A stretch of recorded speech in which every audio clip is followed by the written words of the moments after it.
সন্ধ্যার দিকে শপিং মলে এসেছি কিছু কাপড় চোপড় কিনতে। আজ শপিং মলটাতে কিছু ডিসকাউন্ট চলছে, তাই ঘুরে ঘুরে কী কেনা যায় সেটাই দেখতে লাগলাম। হঠাৎ করে কিছু একটার সাথে ধাক্কা লেগে পড়ে গেলাম। উঠে দাঁড়াতেই দেখি পরীর মতো সুন্দরী একটা মেয়ে যেন ভুল করে পরিলোক থেকে নেমে এসেছে।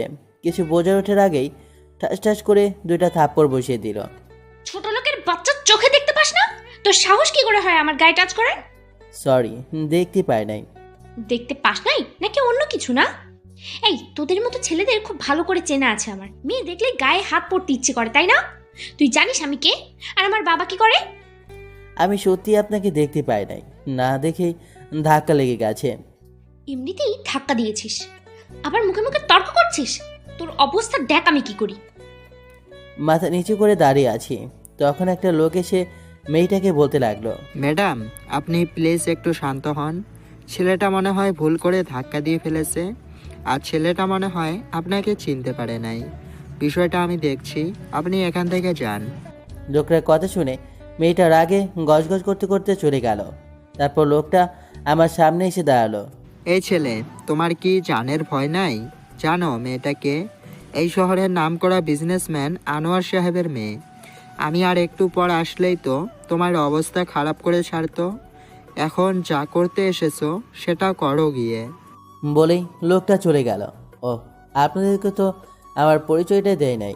আমি মাহফুজ, এই শহরে নতুন এসেছি, তেমন কিছু চিনি না।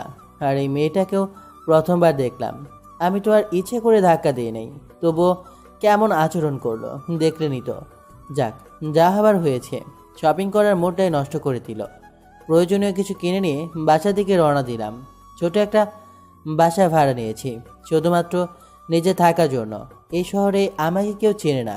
কথা বলতে বলতে বাসায় চলে আসলাম। ঘেমে নিয়ে একেবারে একাকার হয়ে গেছি। ওয়াশরুমে গিয়ে শাওয়ার নিলাম, তারপর রাতের খাবার খেয়ে নিলাম। তারপর বিছানায় শরীরটা এড়িয়ে দিয়ে দিলাম। তখনই ফোনে একটা মেসেজ আসলো। মেসেজটা ওপেন করে দেখি কলেজে অ্যাডমিশনটা হয়ে গেছে। আসলে এই শহরের একটা কলেজে অনার্স দ্বিতীয় বর্ষে অ্যাডমিশনের জন্য আবেদন করেছিলাম, তো সেটা হয়ে গেছে। কাল থেকে ক্লাস করতে পারবো, তাই তাড়াতাড়ি ঘুমিয়ে গেলাম। সকালে ঘুম থেকে উঠে নামাজটা আদায় করে নিলাম, তারপর খাবারটা খেয়ে নিয়ে ড্রেসটা পরে নিলাম। নিজে ইচ্ছা করেই কম দামি পোশাক পরলাম। তারপর চুলে তেল দিয়ে ভালো করে আঁচড়ে নিলাম, একদম খ্যাত লাগছে। যাক, এবার ঠিক আছে। কলেজের দিকে পা বাড়ালাম। পাঠকরা হয়তো ভাবছেন কি জন্য খ্যাত হয়ে গেলাম। নিজেকে শুধু শুধু কি কেউ খ্যাত সাজায়? গল্পের সাথে থাকুন, সবটা বুঝতে পারবেন। বাসা থেকে কলেজ বেশি দূরে নয়, মাত্র 5 মিনিটের রাস্তা। তাই কলেজে পৌঁছে গেলাম। গেট দিয়ে ঢুকতেই সামনের দিকে চোখ পড়লো। আরে, একটু দেখি কালকে সেই মেয়েটা। ওনার বাবা নাকি এই শহরের নামকরা বিজনেসম্যান। যাই হোক, আমাকে নিয়ে আমি ভাবতে থাকি। মেয়েটাকে না দেখার ভান করে চলে যেতে থাকলাম। তখন পেছন থেকে একটা মেয়ে ডাক দিল। এই খ্যাত, কই যাস? এদিকে শুনে যা। তাকে দেখি যেই ভয়টা পাচ্ছিলাম সেটাই হয়েছে। ওই যে একটা কথা আছে না, যেখানে বাঘের ভয় সেখানেই সন্ধ্যা হয়। কালকে সে মেয়েটাই ডাকছে, তাই সামনে না এগিয়ে সোজা মেয়েটার কাছে চলে গেলাম। জি, আপনি কি আমাকে ডাকছেন? তুই ছাড়া এই কলেজে তো একটাও খ্যাতকে দেখতে পাচ্ছি না। তো কাকে ডাকছি বোঝার কথা। ও আচ্ছা, বলুন কি বলবেন। তুই তো সেই ছেলেটা যে গতকালকে আমাকে ধাক্কা দিয়েছিল। কলেজে তো আগে দেখি নাই, নতুন নাকি? মাথাটা নিচু করে, জি, আমার আজকেই প্রথম কলেজ। তোর নাম কি রে? জি, আমার নাম মাহফুজ। আর আপনার নাম? আমার নাম তানহা। গতকাল যে অপরাধ করেছিলি তার অবস্থা তো খারাপ করেই দিতাম, তবে শপিং মলের ম্যানেজারের কথাই বেঁচে গিয়েছিস। আচ্ছা, যাক সে কথা। বাট তোর মতো খ্যাতকে প্রিন্সিপাল অ্যাডমিশন দিলে কেন, সেটাই তো মাথায় আসছে না। আর কিসব কাপড় পরেছিস সেগুলো? কাপড় কেনার টাকা না থাকলে আমার কাছ থেকে ভিক্ষা নিয়ে যাস। বলেই সবাই হাসতে শুরু করলো। ইচ্ছা করলে কতগুলো জবাব দিতে পারতাম, কিন্তু দিলাম না। সেখান থেকে ক্লাসে চলে আসলাম। এখনও ক্লাসের সময় হয় নাই, তাই ক্লাসটা ফাঁকা ছিল। একেবারে লাস্ট বেঞ্চে গিয়ে বসে পড়লাম। এদিকে তানহার বান্ধবী লিজা। কিরে তানহা, ওই খ্যাতটাকে এভাবে অপমান করলি কেন? আরে গতকাল গিয়েছিলাম শপিং করতে, বাট বই থেকে জানি খ্যাতটা এসে আমাকে ধাক্কা দেয়। প্রচণ্ড রাগে দুইটা চড় মেরে রাগটা কন্ট্রোল করেছিলাম। একদম ঠিক কাজ করেছিলি। এইসব খ্যাতদের কাজটাই হলো মেয়েদের দেখলে গায়ে পড়া। আচ্ছা ঠিক আছে, এখন ক্লাসে চল, সময় হয়ে গেছে। তানহা ওর বান্ধবীদের সাথে ক্লাসের দিকে চলে যায়। ক্লাসে চুপ করে বসে আছি। হঠাৎ তাকে দেখি তানহা ওর বান্ধবীদের সাথে এই ক্লাসের দিকে আসে, তাই মাথাটা নিচু করে থাকলাম। এদিকে ক্লাসের সামনে যেতেই চোখ কপালে। কিরে লিজা, খ্যাটটা আমাদের ক্লাসে বসে কি করছে? হ্যাঁ তাই তো রে, খ্যাতটা মনে হয় আমাদের সাথে একই ইয়ার পরে। চল খ্যাটটাকে মজা দেখাচ্ছি। বলে শয়তানি একটা হাসি দেয়। সবাই মিলে মাহফুজের কাছে যায়। কিরে ছোট লোক, পিছু নিতে নিতে এই ক্লাস পর্যন্ত চলে এসেছিস? মাথাটা নিচু করে থাকলাম। অপমান আর কত করবে, বড়লোকের দুলালি। অহংকারের কারণে মেয়েগুলো আর কিছু বলতে যাবে, তখনই ক্লাসে স্যার চলে আসে। সব স্টুডেন্টরা নিজের জায়গায় বসে পড়ে। তারপর স্যার ক্লাস নেওয়া শুরু করেন। তোমরা সবাই মনোযোগ দিয়ে শোনো।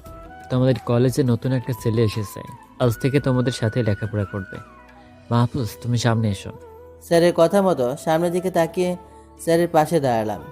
এই হলো তোমাদের নতুন বন্ধু, গতকালই অ্যাডমিশন নিয়েছে, এখানেও নতুন এসেছে, তোমরা ওকে দেখে রাখবে। স্যারের কথা শেষ না হতেই তানহা দাঁড়িয়ে গেল। স্যার, আপনাদের কি রুচিবোধ বলতে কিছুই নেই নাকি সব হারিয়ে গেছে? ওই থেকে একটা খ্যাত ছোট লোক এই কলেজে অ্যাডমিশন দিয়েছে, কলেজের ইজ্জতটাই তো এর জন্য নষ্ট হয়ে যাবে। তানহার কথা শুনে মাথা নিচু করে দাঁড়িয়ে থাকলাম।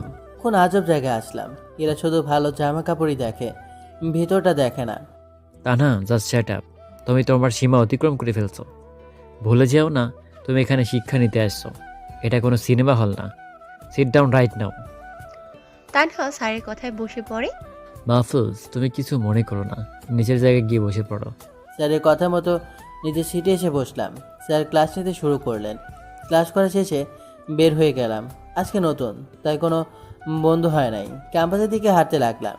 ঠিক তখনই পকেটে থাকা ফোনটা বেজে উঠল। হ্যালো স্যার, ও কাছ থেকে। মাহফুজ, তোমাকে যে মিশনে পাঠানো হচ্ছে সেটা ভালোভাবে কমপ্লিট করা চাই। কোনো রকম কেউ যেন সন্দেহ না করে। এটা খুবই গোপনীয়ভাবে করতে হবে। হাত ফসকে বেরিয়ে গেলে দেশের জন্য বিপদ হয়ে আসতে পারে।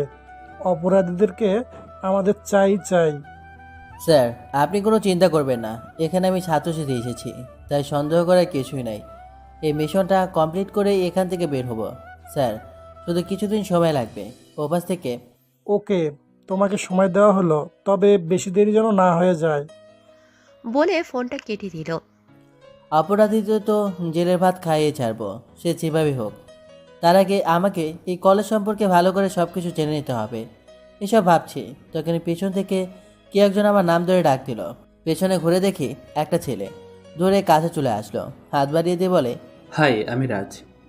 হাই, আমি মাহফুজ। তো আমরা কি বন্ধু হতে পারি? হ্যাঁ অবশ্যই। আচ্ছা, তোমার বাসা কোথায়? এই তো সামনে। আর আপনার বাসা?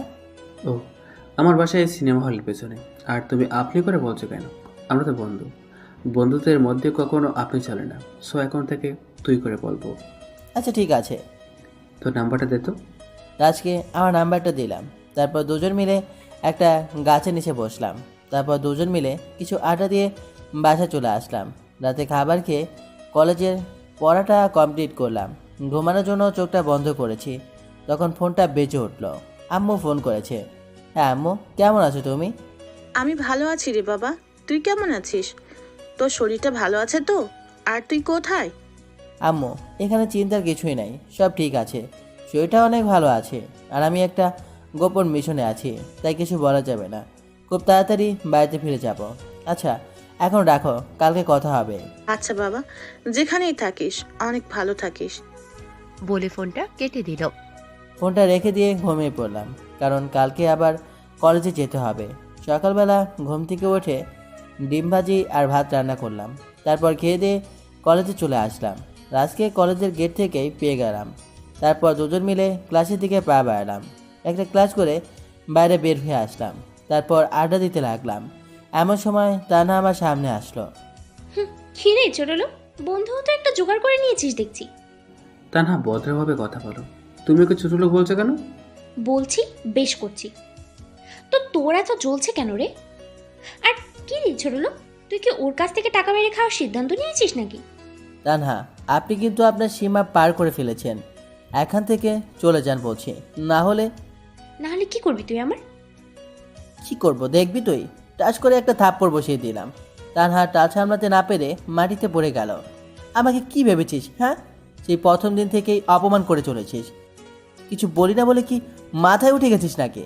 চারপাশে তাকিয়ে দেখি পুরো কলেজের সবাই আমার দিকে অবাক হয়ে তাকিয়ে আছে। আরে ভাই, আমি কি এলিয়েন নাকি? মাটি থেকে উঠে তুই কাজটা ঠিক করলি না ছোট লোকের বাচ্চা। তোর অবস্থা দেখ আমি কি করি। তোর অবস্থা আমি যে কি করি সেটা তুই দেখবি। তুই সাপের লেজে পা দিয়েছিস। তানহার কথা শুনে মুচকি হাসলাম। মনে মনে সাপেলে যে কে পা দিয়েছে সেটা পরে জানতে পারবি। রাজ, চল এখান থেকে বলে রাজকে নিয়ে ক্লাসে চলে আসলাম। মাহফুজ, তুই কিন্তু একটা ভুল করে ফেললি। তানহার বাবা এই শহরের এমপি। তার জায়গায় পুরো কলেজ চলে, তার কথায় পুরো কলেজ চলে। যেখানে তানহার সাথে কেউ কথা বলতে সাহস পায় না, আর তুই তার মেয়ের গায়ে হাত দিয়েছিস, তুই এবার গেলি। আরে অত ভয় পাস না তো, মন দিয়ে ক্লাস কর, কিছুই হবে না। তারপর মন দিয়ে স্যারের লেকচার শুনতে লাগলাম। একটু পরেই কলেজ গেট দিয়ে 3 থেকে 4টা গাড়ি প্রবেশ করে। গাড়ি থেকে কয়েকজন পুলিশ বের হয়ে আসে। তাদের একজন বলে ওঠে, এই তোদের কলেজে মাহফুজ মাহমুদ কে রে? একটা ছেলে মাহফুজের ক্লাসটা দেখিয়ে দেয়। তখনই পুলিশ ক্লাসের ভিতরে চলে যায়। এখানে মাহফুজকে? সামনে তাকিয়ে দেখি কয়েকজন পুলিশ। রাজ পাশেই বসা ছিল। পুলিশ দেখে ভয় পেয়ে যায়। তারপর আমি দাঁড়িয়ে যাই। জি, আমি মাহফুজ। নামটা বলার সাথে সাথেই দুজন পুলিশ এসে 2 পাশ দিয়ে ঝাপটে ধরে নেয়। কোনোভাবেই ছুটতে পারছি না। আরে আপনারা কি করছেন? শুধু শুধু আমাকে এভাবে নিয়ে যাচ্ছেন কেন? আমার অপরাধটা কি? তোকে শুধু শুধু ধরে নিচ্ছি মনে করেছিস? তুই তো সোজা এমপির মেয়ের গায়ে হাত দিয়েছিস রে ছোট লোক। তোর পাশাক আশাক দেখে তো খ্যাত আর ছোট লোক ছাড়া কিছু মনে হয় না। তবুও টার্গেট একদম এমপির মেয়েকে। চল, তোর জন্য স্বয়ং এমপি নিজে এসেছেন। 2টা পুলিশ মাহফুজকে ধরে নিয়ে কলেজ গেটের কাছে চলে আসে। পুরো কলেজের ছেলেপেলে ঘটনাটি দেখছে। গাড়ির সামনে দেখি তানহা দাঁড়িয়ে আছে, আর সাথে একজন মধ্যবয়স্ক লোক দাঁড়িয়ে আছে। আমাকে দেখেই লোকটা বলে উঠল, ওসি সাহেব, এই ছোট লোকটাকে এমনভাবে শাস্তি দেবেন যাতে কোনো মেয়ের দিকে চোখ তুলে তাকাতে না পারে। তখন বুঝে গেলাম লোকটা তানহার বাবা। ওসি স্যার, আপনি আমাকে যা শাস্তি দেওয়ার দিন, কিন্তু আমাকে 1 মিনিট বাড়িতে কথা বলতে দিন, নয়তো সবাই চিন্তা করবে আমার জন্য। পুলিশের কি মনে হলো জানি না, কিছুক্ষণ ভেবে তার ফোনটা আমার হাতে দিলেন। আমিও একটা নাম্বার তুলে ফোন লাগালাম। কিছুক্ষণ কথা বলে ওসি দিকে ফোনটা বাইরে দিলাম। এই যে ফোনটা নিন আর কথা বলুন। ওসি মাহফুজের কাছ থেকে ফোনটা হাতে নিয়ে কিছুক্ষণ কথা বলল। তারপরে মুখে ভয়ের ছাপ দেখা দিল। স্যার সরি স্যার, আমি ব্যাপারটা জানতাম না স্যার, আর কখনো এমন হবে না স্যার। বলে ফোনটা কেটে দিল। সরি এমপি সাহেব, আমি এই ছেলেটাকে অ্যারেস্ট করতে পারবো না। এটা আপনি কি বলছেন ওসি সাহেব? যে কাজে আসলেন সেটা ঠিক মতো করুন, না হলে এমন জায়গায় ট্রান্সফার করব যে মশা মারতে দিন শেষ হয়ে যাবে। আরে স্যার, রাখেন আপনার মশা মারা। আপনার মশা এবার আপনি মারুন। ওসির কথা শেষ হতেই এমপি সাহেবের ফোনটা বেজে ওঠে। পকেট থেকে ফোনটা বের করে রিসিভ করে কানে ধরেন। একটু পরেই এমপি সাহেবের মুখ কালো হয়ে যায়। ফোনে কথা বলা শেষ করেই তানহার গালে ঠাস করে একটা থাপ্পড় মারে। তানহা, তোর সাহস তো কম না। তুই জানিস তুই কার সাথে পাঙ্গা লড়ছিস? তোকে তো ইচ্ছে করছে আরো কয়েকটা থাপ্পড় লাগিয়ে দেই। মাহফুজ বাবা, আমার ভুল হয়ে গেছে। আমি কি তোমাকে কোনোভাবে সাহায্য করতে পারি? না আঙ্কেল, আমাকে সাহায্য করার কোনো প্রয়োজন নেই। তবুও যদি কখনো কোনো সমস্যা ফেস করো তাহলে আমাকে বলো। আচ্ছা, আমি এখন চলে যাচ্ছি। ভালো থাকো বাবা। বলে তিনি চলে গেলেন। পুরো কলেজ তো অবাক হয়ে তাকিয়ে আছে।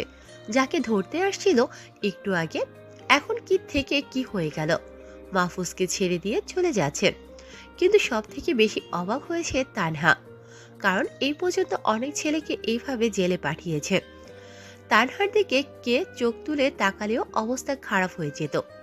সেখানে মাহফুজকে তো ধরলই না, উল্টো খ্যাটটাকে ছেড়ে দিয়ে তার বাবা থাপ্পড় দিয়ে চলে গেল।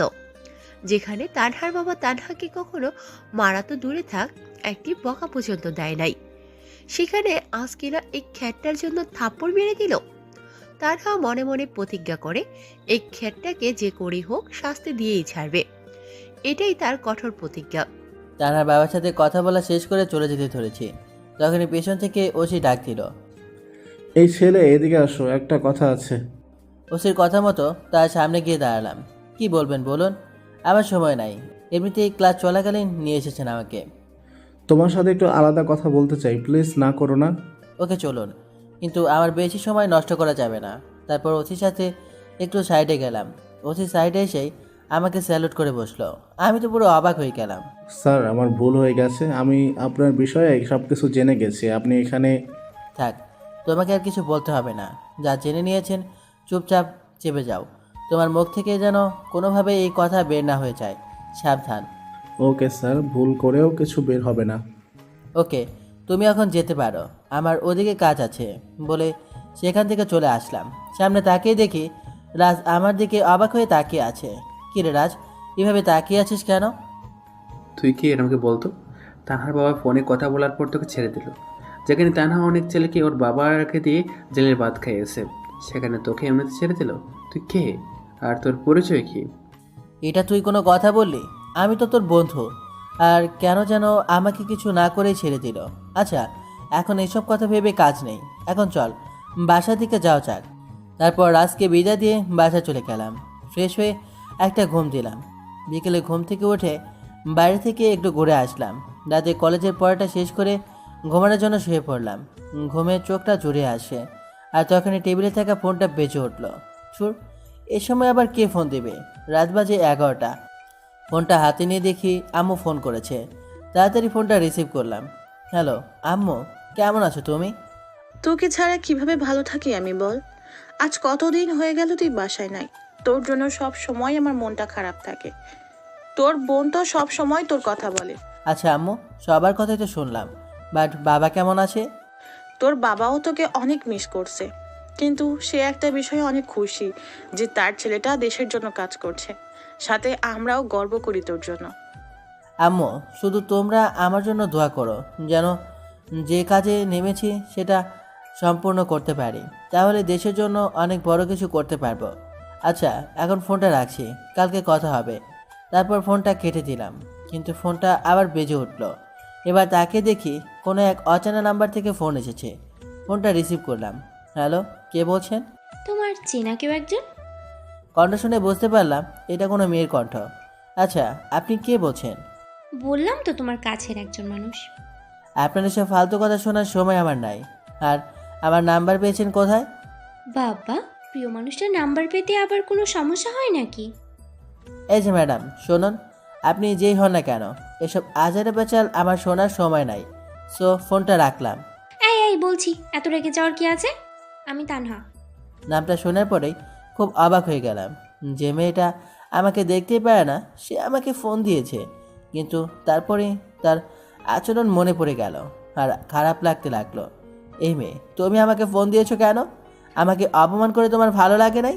আবার এখন ফোন দিয়ে অপমান করার চিন্তা ভাবনা করছো? বিশ্বাস করো মাহফুজ, আমি নিজের অহংকারের কারণেই সব কিছু করেছি। মানুষত্ব হারিয়ে ফেলেছিলাম, কিন্তু এখন নিজের ভুলটা বুঝতে পেরেছি। আমাকে প্লিজ তুমি ক্ষমা করে দাও। আমি তোমার উপর রাগ করে নাই, যা হয়ে গেছে সেটা বাদ দাও। তুমি যে তোমার ভুলটা বুঝতে পেরেছো সেটাই অনেক। এখন রাখতে পারো। না না, আগেই রাখতে হবে না। আগে তোমাকে বলতে হবে যে আমাকে মাফ করে দিয়েছো, না হলে তোমাকে ছাড়ছি না আমি।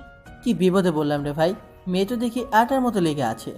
ওকে ঠিক আছে, আমি তোমাকে মাফ করে দিলাম। এখন খুশি তো? খুশি মানে অনেক খুশি। আচ্ছা, আমরা কি ভালো বন্ধু হতে পারি? প্লিজ এটাতে না করো না। আচ্ছা ঠিক আছে, আজ থেকে তুমি আমার ভালো বন্ধু। অনেক ধন্যবাদ তোমাকে। তারপর তানহার সাথে অনেক সময় কথা বললাম। কিছুক্ষণ কথা বলেই দুজনেই অনেক ফ্রি হয়ে গেলাম। আচ্ছা তানহা, এখন রাখছি, কালকে কথা হবে, কারণ কলেজ আছে। এখন না ঘুমালে কালকে উঠতে পারবো না। ওকে, ঘুমিয়ে পড়ো। চোখ দুটো বন্ধ করতে ঘুমিয়ে গেছি। একেবারে সকালবেলা উঠলাম। তারপর নামাজটা পড়ে নিয়ে চুলায় রান্না বসালাম। একটা ডিম ভাজি করে ভাত রান্না করে খেয়ে নিলাম। তারপর কলেজের দিকে রওনা দিলাম। একটু পর কলেজে পৌঁছে গেলাম। আমাদের আড্ডার জায়গায় রাজ বসে আছে একা একা। তারপর আমিও গিয়ে ওর সাথে সামিল হলাম। কিরে, তোর এতক্ষণ লাগে আসতে? সে কখন থেকে তোর জন্য বসে আছি। আমি ঠিক সময়ে আসছি, কিন্তু তুই আজকে অনেক আগে আসি, তাই তো এত দেরি মনে হচ্ছে। ঘড়ির দিকে তাকিয়ে চিপে একটা কামড় দে। সরি রে, ঘড়ির দিকে খেয়াল করে নেই। যাক, তোর খেয়াল করতে হবে না, ক্লাসের সময় হয়ে গেছে, এখন ক্লাসে চল। তারপর দুজনে মিলে ক্লাসে চলে গেলাম। একটু পর স্যার এসে ক্লাস নেওয়া শুরু করে দিলেন। কিছু সময় পর তানহা দৌড়ে ক্লাসরুমে ঢুকে গেল। তানহা, তুমি আমার অনুমতি না নিয়ে ক্লাসে ঢুকতে কেন? সরি স্যার, ভুল হয়ে গেছে। আসলে আজকে একটু দেরি হয়ে গেছে, তাই দৌড়ে চলে এসেছি। ওকে ঠিক আছে, জায়গায় গিয়ে বসো। তানহা গিয়ে নিজের জায়গায় বসলো, কিন্তু লক্ষ্য করলাম যে ওর ক্লাসের দিকে কোনো মনোযোগ নাই। বারবার শুধু আমার দিকে তাকাচ্ছে। পুরো ক্লাস জুড়ে শুধু আমার দিকে তাকিয়েছিল। ক্লাস শেষ হবার পর বাইরে গিয়ে রাজের সাথে আড্ডায় বসলাম। তখনই তানহা আমাদের সামনে আসলো। হাই মাহফুজ, কেমন আছো? হ্যাঁ, অনেক ভালো আছি। তুমি? হ্যাঁ, আমিও অনেক ভালো আছি। সো বসতে পারি? হ্যাঁ, অবশ্যই। পাশে তাকিয়ে দেখি রাজ আমার দিকে অবাক হয়ে তাকিয়ে আছে। ও রাজ, তোকে তো বলাই হয় নাই। তানহা ওর ভুলটা বুঝতে পেরেছে, তাই ওকে বন্ধু করে নিয়েছি। এতে কি তোর কোনো আপত্তি আছে? আমরা আর কিসের আপত্তি থাকবে? তোদের দুজনের মধ্যে ঝগড়া চলছিল, কিন্তু যেহেতু তুই নিজেই মিটিয়ে নিয়েছিস সব কিছু, সেটাতে আমরাও আপত্তি থাকার কথা নয়। ওকে ঠিক আছে। অনেক সময় আড্ডা দিলাম তিনজন মিলে। তারপর সবাই নিজেদের বাসায় চলে গেলাম। দুপুরে ঘুম দিলাম একটা। হঠাৎ করে ফোনের আওয়াজে ঘুমটা ভেঙে গেল। ফোনটা রিসিভ করলাম। হ্যালো, কে বলছেন? আমি রিশা। তোমার নিশ্চয়ই আমার কথা মনে আছে? এটা আবার মনে না থাকার কি হলো? তুমি আমার সেই ছোটবেলার বান্ধবী।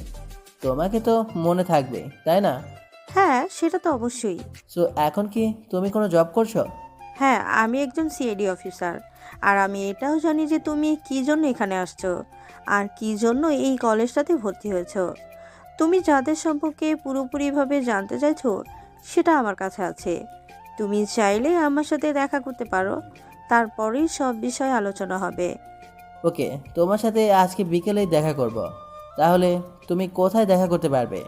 আমরা দুজন জ্যাকসন কফি শপে দেখা করতে পারি, ঠিক বিকাল 4টায়। ওকে ডান, আমি পৌঁছে যাব। তারপর ফোনটা রেখে দিয়ে ফ্রেশ হয়ে নিলাম। হালকা কিছু নাস্তা করে বেরিয়ে পড়লাম রিশার উদ্দেশ্যে। একটু পরে কফি শপে পৌঁছে গেলাম। ভিতরে ঢুকে দেখি রিশা একটা টেবিলে বসে আছে।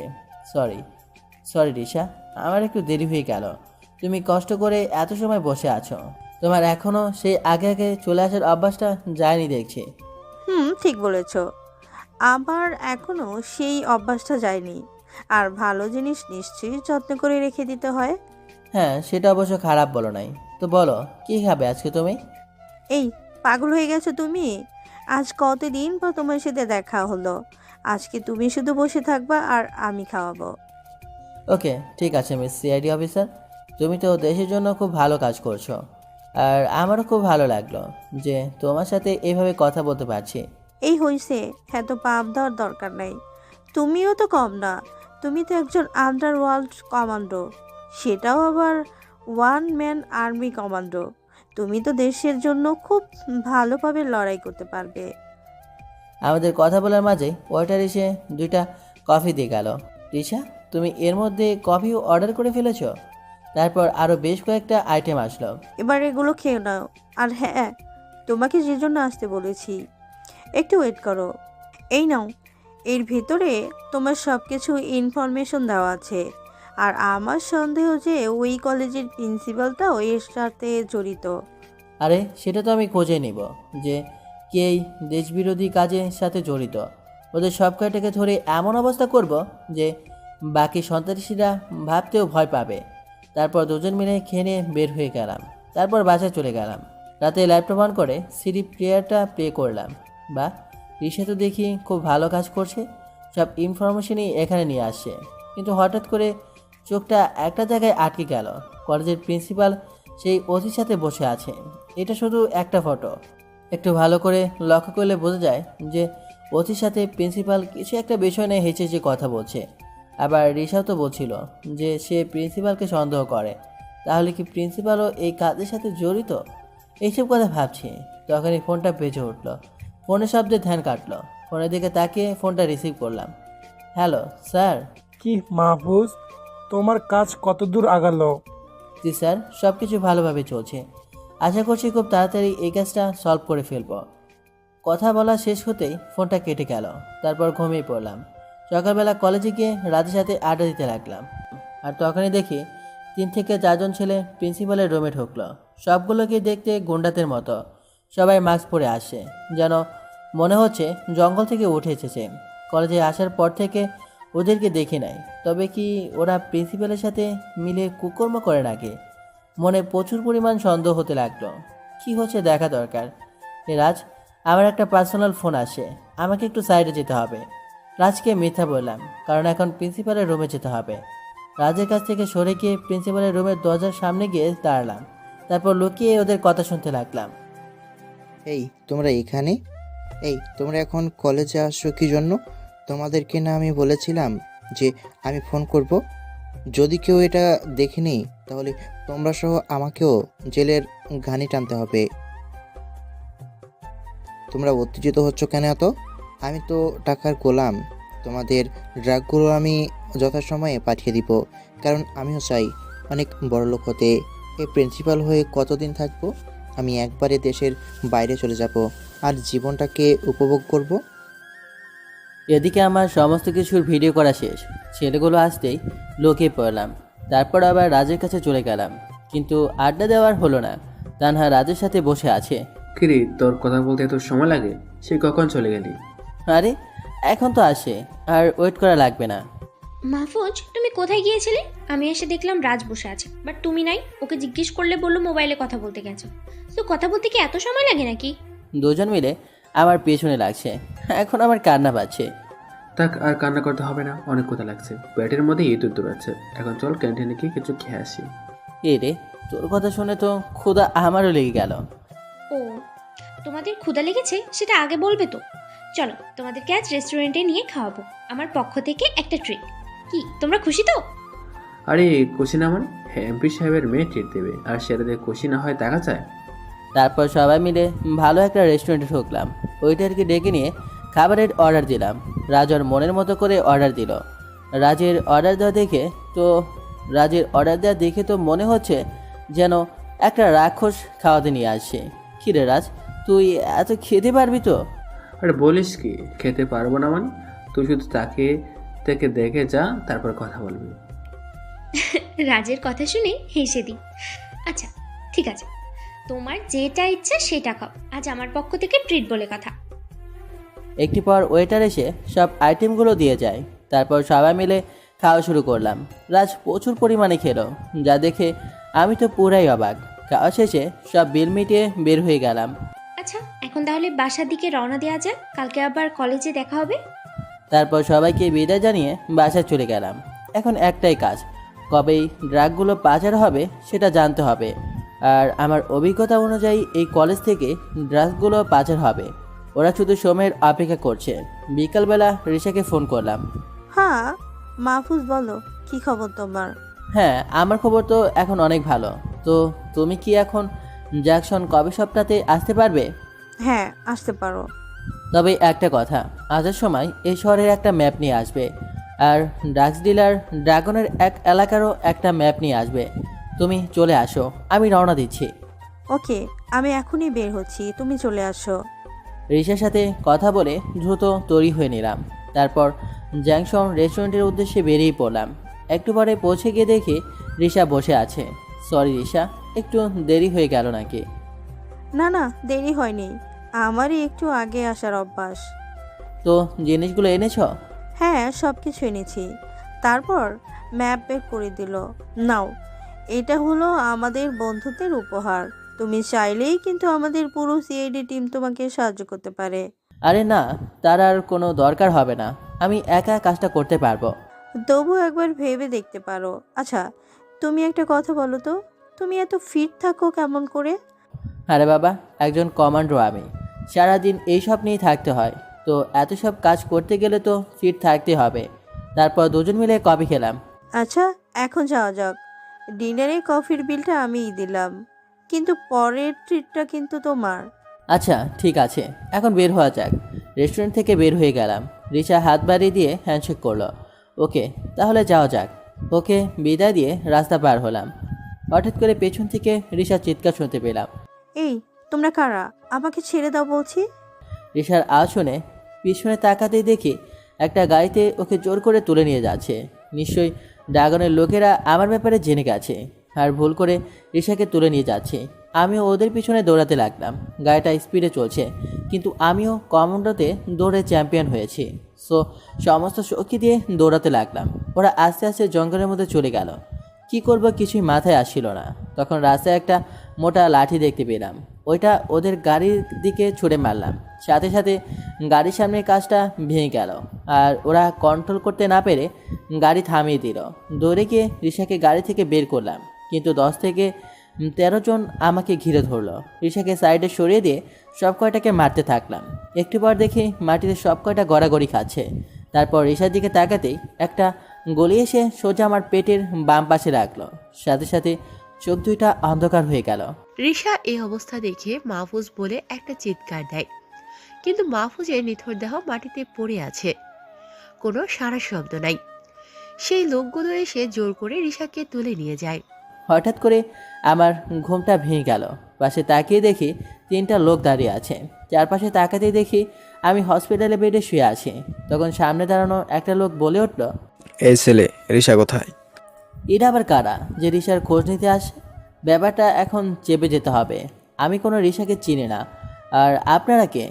আমরা সিআইডি থেকে আসছি, আর রিশা একজন সিআইডি অফিসার। এইটা রিশার ছবি। একটা ছবি সামনে দিয়ে বলল, আর আমরা তোমাকে জঙ্গল থেকে অজ্ঞান অবস্থায় পেয়েছি। ছবির দিকে তাকিয়ে দেখলাম যে এটা রিশা, কিন্তু ওদেরকে এখন আমার সম্পর্কে বলে পুরো প্ল্যানটাই বরবাদ হয়ে যাবে। তাছাড়া রিশাকে বলেছি যে আমি ওদের কোনো প্রকার সাহায্য নেব না। তাই একটা প্ল্যান মাথায় আসলো। শুনুন, আমি এই মেয়েটাকে চিনি না, আর আমি কিভাবে জঙ্গলে ছিলাম সেটাও আমি জানি না। আমি তো সকালে কলেজের জন্য বেরিয়েছিলাম, তারপর আমার আর কিছু মনে নাই। না না, আমার স্মৃতিশক্তি যায় নাই, আমার সব কিছু মনে আছে। আমার নাম মাহফুজ। এখানে একটা কলেজে আমি পড়ালেখা করি, বাট কলেজে বের হওয়ার পর থেকে আমার কিছুই মনে নাই। ডক্টর, আমার মাথা ব্যথা করতেছে। রাহাত, এবার ছেলেটা একটু রেস্ট প্রয়োজন, না হলে মাথায় অতিরিক্ত চাপ পড়বে। কিন্তু ডক্টর, আমাদের ওকে কিছু জিজ্ঞাসাবাদ করার আছে। দেখো রাহাত, এখন যদি আর ওকে চাপ দাও তাহলে নার্ভাস ব্রেকডাউন হয়ে যাবে। So please leave him alone. তখন অফিসাররা আর কোনো কথা বলতে পারল না। তারা কেবিন থেকে বের হয়ে গেল। তার তখনই তানহা দৌড়ে ভেতরে প্রবেশ করল। পেছনে রাজও আছে। মাহফুজ, কি হয়েছে তোমার? জানো তোমার জন্য কত টেনশন হচ্ছিল। ডক্টর, মাহফুজের কি হয়েছে? দেখো তানা, চিন্তার কোনো কারণ নাই। ওনার একটা গুলি লেগেছিল পেটের ডান পাশে। সেন্সিটিভ এলাকা ছুঁয়ে বেরিয়ে গেছে, এখন সম্পূর্ণ বিপদমুক্ত। আপনি আমাকে কেমন করে চেনেন? আরে তুমি আমাদের আনোয়ার সাহেবের মেয়ে, আর তোমাকে চিনবো না এটা কেমন করে হয়? এই মাহফুজ, কেমন করে হলো এসব? জানো তোমার জন্য আমার কত চিন্তা হচ্ছিল, কতবার যে তোমাকে ফোন করেছি, বাট তোমার কোনো খবরই পাইনি। তারপর অনেক কষ্টে তোমার খোঁজ পেয়ে চলে আসলাম। এই তানহা, আমার কিছু হয় নাই, আমি একদম ঠিক আছি। আমি আর তুমি এত উতলা হয়েও না, শরীর খারাপ করবে তো। আমার শরীর নিয়ে তোমাকে এত চিন্তা করতে হবে না। নিজের পেটে গুলি লেগেছে, সেটা নিয়ে কোনো চিন্তা নেই। এটা বলে কেঁদে দেয়। আরে পাগলি, তুমি কাঁদছো কেন? কাদার মতো কিছু হয়েছে নাকি? আর ডক্টর তো বলেই দিয়েছে যে আমি সম্পূর্ণ বিপদমুক্ত। তুমি আর কি বুঝবে? আমার কোনো প্রিয় মানুষের কিছু হলে খুব কষ্ট হয় আমার। আর তুমি তো এখন আমার খুব ভালো একটা বন্ধু। আচ্ছা ডক্টর, আপনারা ওর সমস্ত রকমের ট্রিটমেন্ট করুন, কোনো কমতি যেন না থাকে। যত টাকা লাগে। নার্স, রোগীকে একটা ঘুমের ঔষধ দিন, এখন ওনার ঘুমের প্রয়োজন। নার্স এসে মাহফুজকে একটা ঘুমের ওষুধ দেয়। ওষুধ খেয়ে মাহফুজ ঘুমিয়ে পড়ে। একটানা দুপুর পর্যন্ত ঘুমিয়ে থাকে মাহফুজ। পরে দুপুরে ঘুম ভেঙে যায়। আস্তে করে চোখ খুলে তাকিয়ে দেখি আমার পাশেই তানহা বসে আছে। আমার হাতের উপর মাথা রেখে ঘুমিয়ে পড়েছে। কিছু চুল ওর মুখের উপর এসে পড়ছে। সব মিলিয়ে ওকে খুব মায়াবী লাগছে। ইচ্ছে করছে ওর কপালে ভালোবাসার একটা পরশ এঁকে দিই, কিন্তু সেই দিক দিয়ে আমি বাধাগ্রস্ত, কারণ দুজনের মধ্যে ভালো বন্ধুত্বের বেশি কিছুই নাই। এসব ভাবতে গিয়ে হাতটা হালকা টান লাগে, আর তখনই তানহার ঘুমটা ভেঙে যায়। ও মাহফুজ, তুমি উঠে পড়েছো? এখানে বসে থাকতে থাকতে চোখটা যে কখন লেগে গিয়েছিল বুঝতেই পারিনি। তোমার তো এখন দুপুরের খাবার খাওয়ার সময় হয়ে গেছে। রাজকে খাবার আনতে পাঠিয়েছি, এখনই চলে আসবে। দুজনে কথা বলতে বলতে রাজ খাবার নিয়ে চলে আসলো। আমার ফেভারিট খাবার বিরিয়ানি নিয়ে আসে। রাজ খাবারটা তানহার হাতে দিল।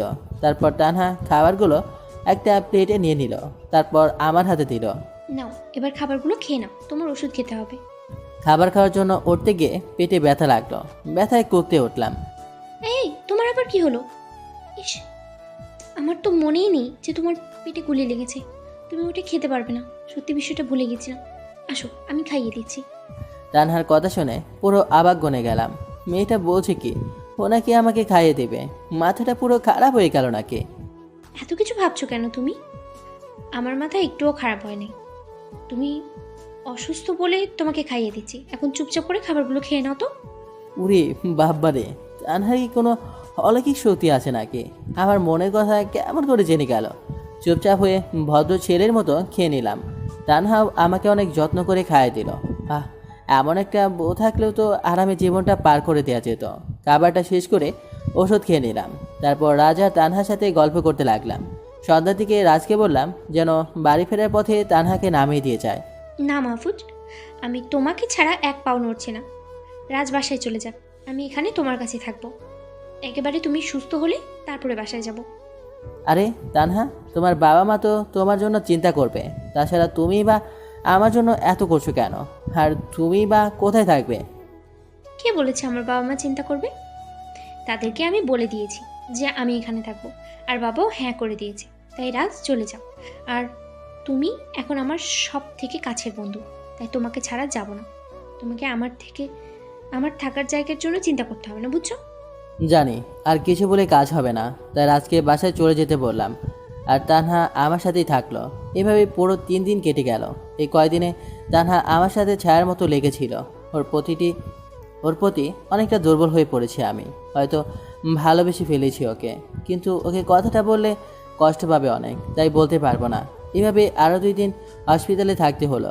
তারপর সকালের দিকে আমাকে রিলিজ করা হলো। আচ্ছা রাজা, তানহা, তোমরা বাসা চলে যাও। আমি এখন ঠিক হয়ে গেছি, একাই চলে যেতে পারবো। মাহফুজ, তোমার কি মাথা খারাপ হয়ে গেছে নাকি?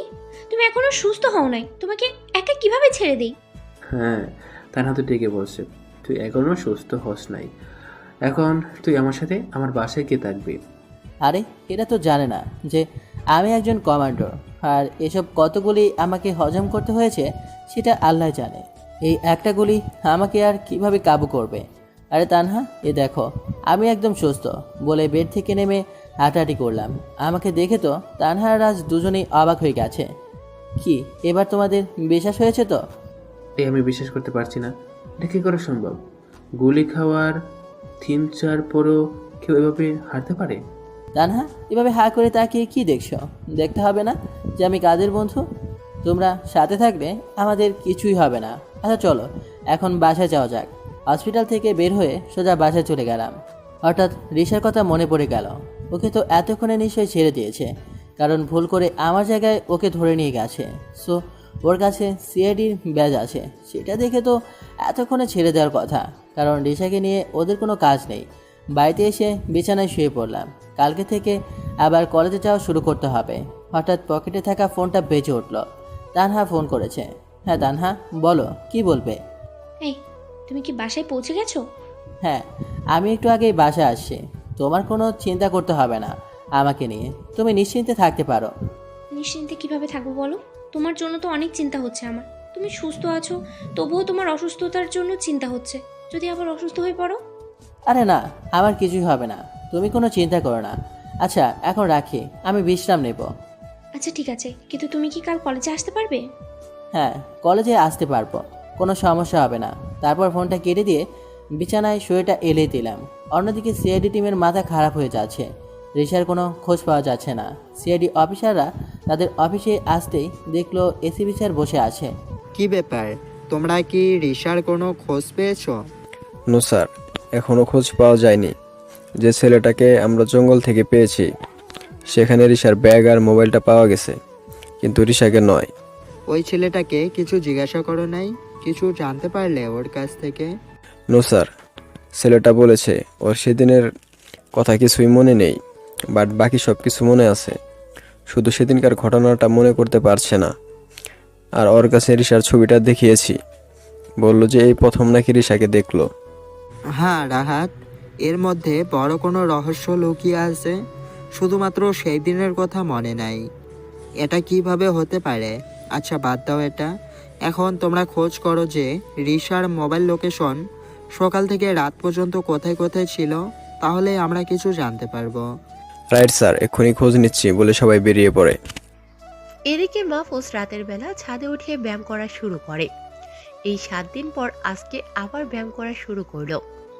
প্রত্যেকদিন মাহফুজ দিনের প্রায় অধিকাংশ সময় ব্যায়াম করেই কাটিয়ে দেয়, কারণ একজন কমান্ডোর বডি ফিট রাখার জন্য প্রচুর পরিমাণে ব্যায়াম করতে হয়। প্রায় 30 মিনিট ধরে ব্যায়াম করার পর হঠাৎ ফোনটা কান্না করা শুরু করে দিল। ফোনের দিকে তাকিয়ে দেখে তার আম্মু ফোন করেছে, তারপর রিসিভ করে কানে নেয়। আর তখনই ওপাশ থেকে ঝড় উঠে যায়। মাহফুজ বুঝে নেয় যে এটা তার ছোট বোন যারা। কুত্তা, বাঁদর, হনুমান, পচা টমেটো, পচা আলু, হাতি, শিয়াল, তোকে তো আমি মেরে ফেলবো হারামজাদা।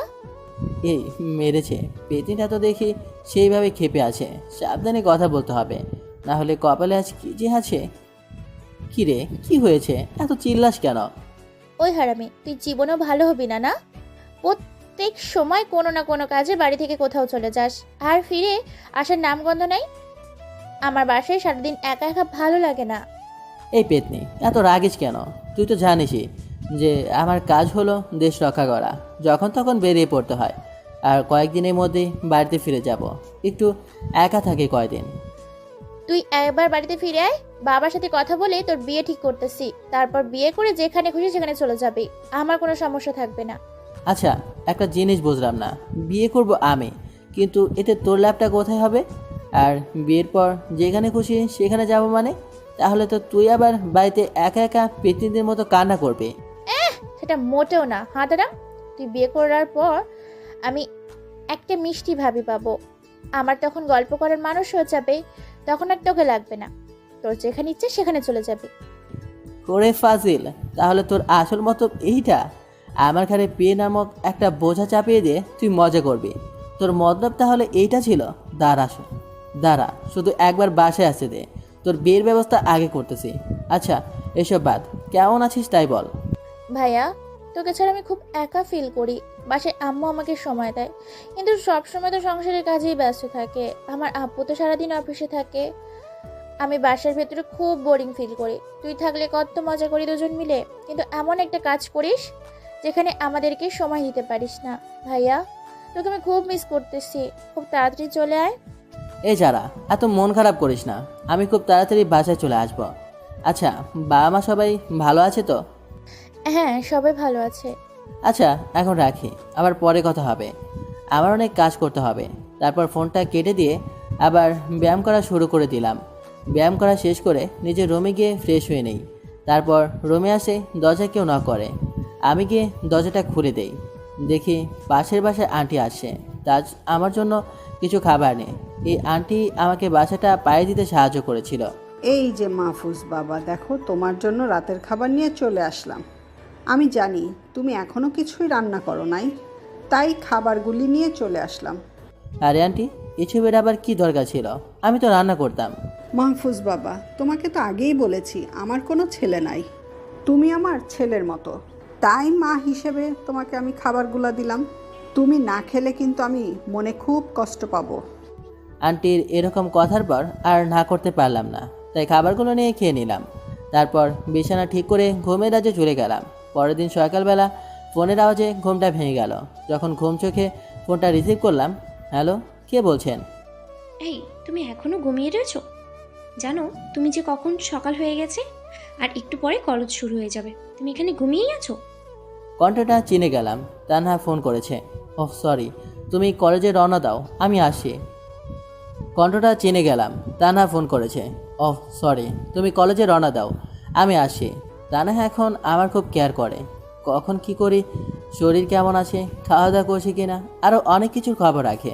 তানার জন্য মনের মধ্যে একটা জায়গা তৈরি হয়ে গেছে নিজের অজান্তে। জানি না এটাকে মনে হয় ভালোবাসা বলে। কতক্ষণ নিজেকে চেপে রাখতে পারবো জানি না, কিন্তু খুব তাড়াতাড়ি আমার মনের কথাটা ওকে জানাবো। তারপর ফ্রেশ হয়ে নিয়ে ডিম ভাজি আর ভাত করে নিলাম। এটাই আমার সকালের প্রিয় একটা খাবার। তারপর খাওয়া শেষ করে কলেজে চলে গেলাম। তানহা আগে থেকেই কলেজে এসে বসে আছে। মাহফুজ আস্তে করে গিয়ে তানহার পাশে বসে। তোমার আসতে এত সময় লাগে? সেই কখন আসছি আমি কলেজে, আর তুমি এখন আসলে? সরি, আমার আজকে একটু দেরি হয়ে গেছে। আসলে আজকে হয়েছিল কি, ঘুম থেকে উঠছি দেরিতে, তাও তোমার ফোন পাওয়ার পর ঘুম ভেঙেছে, নাহলে তো আজ কলেজে আসতে পারতাম না। আচ্ছা, রাজকে তো দেখতে পাচ্ছি না। রাজ কি এখনো আসে নাই নাকি? যাক, রাজ বেচারা অনেক দিন বাঁচবে, তুমি বলার সাথে সাথেই হাজির। তানহার কথা শুনে পিছনে তাকালাম, দেখি রাজ কলেজ গেট দিয়ে ঢুকতেছে। একটু পর রাজ আমাদের সাথে এসে আড্ডায় বসলো। এই যে নবাব, আপনি তো এসেই বসে পড়লেন, এদিকে ক্লাসের সময় হয়ে গেছে, সেটা কি মাথায় আছে? মাহফুজের কথা শুনে গড়ির দিকে তাকায়। ওহ সরি দোস্ত, আমি গড়ির দিকে খেয়ালই করিনি। হয়েছে, মানুষ যখন প্রেমে পড়ে তখন আরও কত কি ভুলে যায়। তার মানে রাজ প্রেমে পড়েছে, তো আমাদের মিষ্টি মুখ করাবে না তুমি? তো রাখো তো তোমার মিষ্টি মুখ। এই মাহফুজ শুধু পাগলামি করে। আন্দাজে একটা কথা বলে দিল আর আমাকে পেয়ে বসলো। আমি ওসব প্রেমে পড়িনি। এবার চলো তো ক্লাসে যাই। তানহার দিকে তাকিয়ে হেসে দিলাম। তানহা আমার চালাকি বুঝতে পেরে হেসে দিল। তারপর সবাই মিলে ক্লাসে চলে গেলাম। 2টা ক্লাস করে 3জন মিলে বাইরে চলে আসলাম। মাহফুজ, এখন আমরা 3জন একটা জায়গায় ঘুরতে যাব। এই কি বলছো? এখন যেতে পারবো না, অন্যদিন যাব। আমি কোনো কথা শুনতে চাই না। রাজ, তুমিও চলো, আমরা সবাই মিলে এখনই ঘুরতে যাব। আরে আমি তো এক পায়ে রাজি, শুধু বলো কোথায় যেতে হবে। এটা তোমাদের জন্য সারপ্রাইজ। তুমি যদি মাহফুজকে নিতে পারো তাহলে আমি তোমাদেরকে নিয়ে যাব। এটা আর এমন কি বিষয়? ওকে, আমি নিয়ে যাচ্ছি, আর তুমি আমাকে নিয়ে যাও। তারপর রাজ মাহফুজকে ধরে জোর করে সাথে নিয়ে গেল। 3জন মিলে কলেজ থেকে বের হয়ে গেল। তানহা 2টা রিক্সা ডাকলো। তারপর মাহফুজকে নিয়ে একটাতে উঠে পড়লো আর রাজ আরেকটা রিক্সায়। রিক্সায় তানহা আমাকে জোর করে ওঠালো। আমার এখন কোথাও যেতে ভালো লাগছে না। এই তানহা আমাকে কোথায় নিয়ে যাচ্ছ? আমি এখন কোথাও যাব না তো। আরে বলো না, কোথায় নিয়ে যাচ্ছ? এই, একদম চুপ করে থাকবা। এত কথা বলো কেন তুমি? যেখানেই নিয়ে যাক তাতে তোমার কি? তুমি চুপ করে রিক্সায় বসে থাকো, আর একটা কথা বললে খুব খারাপ হয়ে যাবে কিন্তু। পুরি বাপরে, এটা মেয়ে নাকি শাকচুনি? এমন করে কেউ বলে নাকি? একটু ভালোবেসে বললেও তো হতো। এত রাগ করার কি আছে? ভদ্র ছেলের মতো চুপচাপ বসে থাকলাম, না হলে কখন কি করে বসে তার হিসাব নাই। একটু পর শহরের সব থেকে বড় শপিং মলের সামনে তানহা রিক্সা দাঁড় করালো। হে মাহফুজ, এবার তুমি নামো, বসেই থাকবা নাকি? আরে নামছি তো, এত রাগ করছো কেন? তারপর রিক্সা থেকে নেমে গেলাম। রাজও আমাদের পিছনে চলে আসলো। তানহা ভাড়া মিটিয়ে মাহফুজকে নিয়ে শপিং মলের ভিতরে চলে গেল। তারপর একটা দোকানে ঢুকলো। আচ্ছা মামা, এই ছেলেটার জন্য সবচেয়ে ভালো ব্র্যান্ডের জিন্স দেখান তো। মাহফুজের দিকে ইশারা করলো। তানহার কথা শুনে আমি তো পুরোই অবাক, কারণ আমার জন্য কাপড় কিনেছে। এই তানহা, তুমি কি করছো এসব? আমার কাপড় লাগবে না তো। তোমাকে না বলেছি কোনো প্রকার টু শব্দ পর্যন্ত করবে না, তবুও কেন এত বেশি কথা বলছো? নিজের জায়গায় চুপচাপ দাঁড়িয়ে থাকো। রাগী দৃষ্টিতে তাকালো মাহফুজের দিকে। তানহার দিকে তাকিয়ে চুপ করে গেলাম। মেয়েটা আমার উপরে রেগে যাচ্ছে, আর কথা বলা যাবে না। চুপচাপ বসে থাকলাম। প্যান্ট কেনার পর একটা শার্টের দোকানে গেল। তারপর তানহা নিজে চয়েস করে শার্ট কিনে দিল। আমার চয়েস করার কোনো সুযোগই দিল না, নিজেই সব কিছু পছন্দ করে দিল। এই না, এই সব কিছু তোমার জন্য। আমি নিজে পছন্দ করে কিনে দিলাম। আর কাল থেকে যেন কলেজে এইসব খ্যাত মার্কা কাপড় পরে আসবে না বলে দিলাম। তুমি তো দেখতে পুরো নায়কের মতো, তাহলে এরকম থাকো কেন? কালকেই নতুন জামা কাপড় পরে আসবে। আমি শুধু হা করে মাথা নাড়ালাম, কারণ এখন বেশি ভকভক করলে আমার অবস্থা খারাপ করে ছাড়বে। এই রাজ, তোমাকে তো বলেছিলাম মাহফুজকে নিয়ে আসতে পারলে তুমি যা চাও তাই দেবো। তা এখন তোমার মন মতো কিছু একটা নিয়ে নাও। তানহার কথা শুনে রাজ তো অনেক খুশি হলো। তারপর ওর মন মতো শপিং করে নিল। সব কেনাকাটা শেষ হয়ে গেলে শপিং মল থেকে বের হয়ে গেলাম। তানহার বাবা নামকরা ব্যবসায়ী বলে সবাই আমাদের খুব সম্মান করলো। তারপর যে যার মতো বাসায় চলে গেলাম। সন্ধ্যার সময় তানহার দেয়া কাপড়গুলো দেখতে লাগলাম। আসলে মেয়েটার পছন্দ আছে বলতে হবে। আমার প্রিয় নীল কালারের শার্টটা কিনেছে, আর প্যান্টটাও মনের মতো। ওর মতো একটা বউ পেলে তো কোনো কথাই থাকবে না। কিন্তু তানহা আমার অনেক ভালো বন্ধু হয়ে গেছে। এখন ওকে আমার ভালোবাসার কথাটা বলে যদি বন্ধুত্ব নষ্ট হয়ে যায়, এইসব কথা ভাবছি। হঠাৎ করে চিৎকারের আওয়াজ শুনতে পেলাম। ওহ, এটা তো পাশের বাসার আন্টির গলার আওয়াজ, যিনি আমাকে নিজের ছেলে ভাবেন। আন্টির চিৎকার শুনে ঘরের বাইরে চলে আসলাম। দেখলাম একটা চোর আন্টির ব্যাগটা নিয়ে পালিয়ে যাচ্ছে। ওফ, এবার তো দেখছি ওর সাথে দৌড়ের প্রতিযোগিতা দিতে হবে। চোরের পেছনে দৌড়াতে শুরু করলাম। বেশিক্ষণ দৌড়ানো লাগলো না, চোরটাকে ধরে আন্টির সামনে নিয়ে আসলাম। এই যে আন্টি, চোর সহ তোমার ব্যাগ নিয়ে আসে। এটাকে আজ এমনভাবে শিক্ষা দেব যাতে কারো জিনিস চুরি করার আগে কয়েকবার ভেবে নেয় বলে চোরটাকে মারা শুরু করলাম। ও ভাই, আমার ভুল হয়ে গেছে, আমাকে মাফ করে দেন। আমি আর সহ্য করতে পারছি না আপনার মার। আর কিছুক্ষণ মারলে আমি মারা যাব। ছেলেটার কথা শুনে ভিতরে মায়া হলো, তাই ওকে ছেড়ে দিলাম। তারপর আন্টির কাছে ব্যাগটা দিয়ে ঘরে চলে আসলাম। আন্টি আমার কাজ দেখে খুব খুশি হলো। পরদিন সকালে তানহা দেওয়া শার্ট আর প্যান্ট পরে কলেজে চলে গেলাম। আজ আর খেয়াল সাথে আসি নাই, সব কিছু ঠিকঠাক করে আসি। কলেজ গেট দিয়ে ভিতরে ঢুকতেই সবাই আমার দিকে হা করে তাকিয়ে আছে। কি ব্যাপার, এরা কি কোনো ছেলে আজ পর্যন্ত দেখে নাই নাকি? আমার দিকে এমনভাবে তাকিয়ে আছে কেন? ওদের এমন তাকিয়ে থাকা দেখে অস্বস্তি লাগতে লাগলো, তাই আড্ডায় চলে আসলাম। কিন্তু তানহা আমাকে দেখে অবাক হয়ে তাকিয়ে রইল। ওই তানহা, কি হয়েছে তোমার? এভাবে তাকিয়ে আছো কেন? তোমাকে তো একদম রাজকুমারের মতো লাগছে। তোমাকে দেখলে তো যে কোনো মেয়ে প্রেমে পড়ে যাবে। আরে তানহা, তুমিও যে কি বলো না। আরে দুধ, সত্যি তোকে নায়কের মতো লাগছে, একদম যেন রাজকুমার। তোকে দেখলে আসলেই যে কোনো মেয়ে পড়ে যাবে। এরাজ হয়েছে, এতক্ষণ ধরে আমার অনেক গুনগান করছিস। এবার ক্লাসের টাইম হয়ে গেছে, চল ক্লাসে যাওয়া যাক। তারপর তিনজন মিলে ক্লাসের দিকে রওনা দেয়। তানহা আজকে মাহফুজের পাশে বসেছে, কিন্তু মাহফুজ কিছু বলতেও পারছে না। ক্লাসের সবাই শুধু আর চোখে মাহফুজের দিকে তাকাচ্ছে। মাহফুজের এই বিষয়টা কেমন যেন লাগতে লাগলো। তবে একটা বিষয় খুব ভালো লাগছে, নতুন বেশে আসছি তো, তাই সবাই এমনভাবে তাকাচ্ছে। মাহফুজ মনে মনে হেসে দেয়। একটু পরে ক্লাস শেষ হয়ে যাবার পর তিনজন মিলে কিছুক্ষণ আড্ডা দেয়। তারপরে ক্যান্টিনে গিয়ে খেতে বসে। মাহফুজ কি খাবে বলো? তোমার যা পছন্দ হয় তাই অর্ডার করো। এই রাজ, তুমি কি খাবে? ওই তো, আজ আমরা কেউ অর্ডার দেবো না, তোমার ইচ্ছা মতো অর্ডার করো। তোমরা ইচ্ছা মতো অর্ডার করো, সেগুলোই আজ খাবো। আচ্ছা আচ্ছা, ঠিক আছে, আমি আজকেই অর্ডার করছি। তাই তিনজনে মিলে গল্প করতে থাকে। হঠাৎ করে একটা মেয়ে এসে মাহফুজের সামনে হাঁটু গেড়ে বসে পড়ে, হাতে একটা গোলাপ ফুল।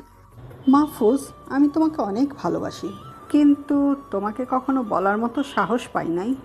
আজ কি যেন হলো আমার, তোমাকে দেখে আরেকবার ফিদা হয়ে গেলাম, তাই কিছু না ভেবে প্রপোজ করলাম। তুমি কি আমাকে ভালোবাসবে? আমি কিছু বলতে যাব, তার আগেই তানহা যা করে বসলো সেটা দেখে তো সবাই অবাক হয়ে গেলাম। তানহা মেয়েটার গালে খুব জোরে দুইটা থাপ্পড় মেরে দিল। মেয়েটা টাল সামলাতে না পেরে ছিটকে পড়ে গেল। তানহার আচরণে মেয়েটা খুব ভয় পেয়ে যায়। তানহা আবার ওকে মারতে যায়, তখনই আমি গিয়ে তানহাকে ধরে ফেললাম, আর মেয়েটা আমার পেছনে গিয়ে লুকালো। এই তানহা, তোমার কি মাথা খারাপ হয়ে গেছে নাকি? এই মেয়েটাকে এইভাবে মারছো কেন? তো মারবো না কি করব? এই মেয়ের কত বড় সাহস যে তোমাকে প্রপোজ করে! আরে তানহা, এতে তোমার সমস্যা কি হলো? একজন মানুষকে কাউকে ভালো লাগতেই পারে। এই ভালো লাগার অধিকারটা প্রত্যেক মানুষের মধ্যেই রয়েছে, যে অধিকারটা ওই মেয়েরও আছে। তাই বলে কি তুমি ওকে এইভাবে মারবে নাকি? তোমার তো দেখছি দিন দিন মাথা খারাপ হয়ে যাচ্ছে। ওই মেয়েটা আমাকে পছন্দ হয়েছে, তাই ও আমাকে প্রপোজ করছে, কিন্তু আমার তো ওকে পছন্দ হয়নি। এই কথাটা বলার আগেই তো তুমি ওকে ইচ্ছা মতো মারলে। এখন দেখো, মেয়েটা ভয় পেয়ে আমার পেছনে লুকিয়ে আছে। মেয়েটাকে ইশারা দিয়ে চলে যেতে বলি। এ তানহা, মেয়েটা তো এবার চলে গেছে, টেবিলে বসো, খাবার খাবে এখন। এ তানহা, হঠাৎ করে কোথায় চলে যাচ্ছ তুমি? কিন্তু তানহা কোনো কথা শোনে না। এ রে, তানহাকে মনে হয় একটু বেশি বলা হয়ে গেছে। এরকম করে না বললে মনে হয় হতো, কিন্তু মেয়েটা যে কাণ্ড করে বসলো তাতে একটু রাগ হয়ে গেছিল। রাগের মাথায় কী সব বলেছি, ফুল, আজকে দিনটাই খারাপ। এ রাজ, চল বাসায় যাই। তারপর দুজন মিলে কলেজ থেকে বের হয়ে গেলাম। বাড়িতে গিয়ে শাওয়ারটা নিয়ে নিলাম। অনেক সময় ধরে আজ শাওয়ার নিলাম, এখন বেশ ভালো লাগছে। তারপর বিছানায় শরীরটা এলিয়ে দিয়ে ঘুমের রাতে চলে গেলাম। বিকেলবেলা ঘুম থেকে উঠে ক্ষুধা লেগে গেল। ঘরে দেখলাম কোনো খাবার নাই, এদিকে ক্ষুধাটা অনেক লেগেছে। পকেটে হাত দিয়ে দেখলাম অল্প কিছু টাকা আছে, তাই বাসার পাশে দোকানে চলে গেলাম। চাচাকে বলে একটা চায়ের অর্ডার দিলাম। দোকান থেকে একটা পাউরুটি আর কলা নিয়ে খেতে থাকলাম। একটু পরে দেখলাম এই রাস্তা দিয়ে তানহা ওর কয়েকটা বান্ধবীর সাথে এদিকে আসে। এটা দেখে নিজেকে লুকাতে গেলাম, কিন্তু তার আগেই তানহা আমাকে দেখে ফেললো। তারপর বান্ধবীদের সাথে কথা বলতে লাগলো। আচ্ছা শোন, আমার একটু কাজ পড়ে গেছে, তোরা চলে যা এখন, তোদের সাথে আমি পরে কথা বলছি। তানহার বান্ধবীরা চলে যাওয়ার পরে তানহা আমার কাছে চলে আসলো। আমি দোকান থেকে বের হয়ে ওর সামনে গিয়ে দাঁড়ালাম। কি মাহফুজ, তুমি এখানে এই চায়ের দোকানে কি করছো? আর এখন এই কলা পাউরুটি খাচ্ছ কেন? দুপুরের ভাত খাইছো তুমি? আসলে হয়েছে কি, দুপুরে ঘুমিয়ে গিয়েছিলাম। তারপর বিকেলে ঘুম থেকে উঠে দেখি ঘরে কোনো খাবার নাই। পকেটে সামান্য কিছু টাকা ছিল, সেটা দিয়ে হালকা কিছু খেয়ে নিয়েছি। তোমাকে আমি বলেছি যে আমরা খুব ভালো বন্ধু এখন। তোমার ভালো মন্দ এখন থেকে আমি দেখব। আচ্ছা, এখন আমার সাথে চলো। আমি আবার এখন কোথায় যাব? তুমি তোমার মুখটা একটু বন্ধ রাখো তো, সবসময় শুধু আমাকে প্রশ্ন করো। আমি তোমাকে যেখানে নিয়ে যাব তুমি সেখানেই যাবে, আর বেশি কথা বললে তোমাকে যে আমি কি করব সেটা নিজেও জানি না কিন্তু। কি ডেঞ্জারাস মেয়ে রে বাবা, কথায় কথায় শুধু ধমক দেয় আর শুধু শুধু ভয় দেখায়। আর কথা না বলে চুপ করে থাকলাম, কারণ বেশি কথা বললে এই রাগী মেয়েটা কী থেকে কী করে বসবে সেটা নিজেও জানে না। তানহা একটা রিক্সা রাখলো, তারপর দুজনে মিলে সেটাতে উঠে গেলাম। এ মামা, বিগ হাউস রেস্টুরেন্টে চলেন তো। তানহার কথা শুনে চোখ দুটো কপালে উঠে গেল, কারণ এই রেস্টুরেন্টে শুধুমাত্র বড়লোকেরা খাওয়া দাওয়া করে। তানহায় কিছু জিজ্ঞেস করতে যাব, কিন্তু তানহা তো আমাকে চুপ করে থাকতে বলেছে, তাই চুপ করে থাকলাম। একটু পর আমাদের গন্তব্যস্থলে পৌঁছে গেলাম। দুজন মিলে রিক্সা থেকে নেমে পড়লাম। তারপর তানহা রিক্সার ভাড়া মিটিয়ে আমাকে নিয়ে রেস্টুরেন্টের ভিতরে চলে গেল। ভিতরে গিয়ে তো আরও অবাক, ভেতরটা যেন রাজপ্রাসাদ। আরে তানহা, তুমি আমাকে এত বড় একটা জায়গায় নিয়ে আসলে কেন? তোমার তো অনেক টাকা খরচ হবে। এই, তোমাকে এটা বলছি, চুপচাপ আমার সাথে আসো। এত বেশি কথা বলো কেন তুমি, হ্যাঁ? আর টাকা খরচ হলে আমার হবে, তাতে তোমার কি? এখন এই টেবিলটাতে বসো, আর কি খাবে তাই বলো। আরে আমি কিছুই খাবো না, তুমি শুধু শুধু এরকম করছো। তোমাকে এই শেষবারের মতো বলছি, তুমি কিছু খাবে কি না? এ রে, রেগে যাচ্ছে কেন? আচ্ছা, তোমার যা পছন্দ হয় তুমি সেটাই অর্ডার করো। তারপর তানহা ওর নিজের মতো করে অর্ডার করলো। একটু পরে খাবারগুলো চলে আসলো। এমনিতে অনেক ক্ষুধা লেগেছিল, তারপর এত ভালো খাবার দেখে পেটের ক্ষুধাটা আরও বেড়ে গেল। খাবারগুলো খুব মজা করে খেতে লাগলাম।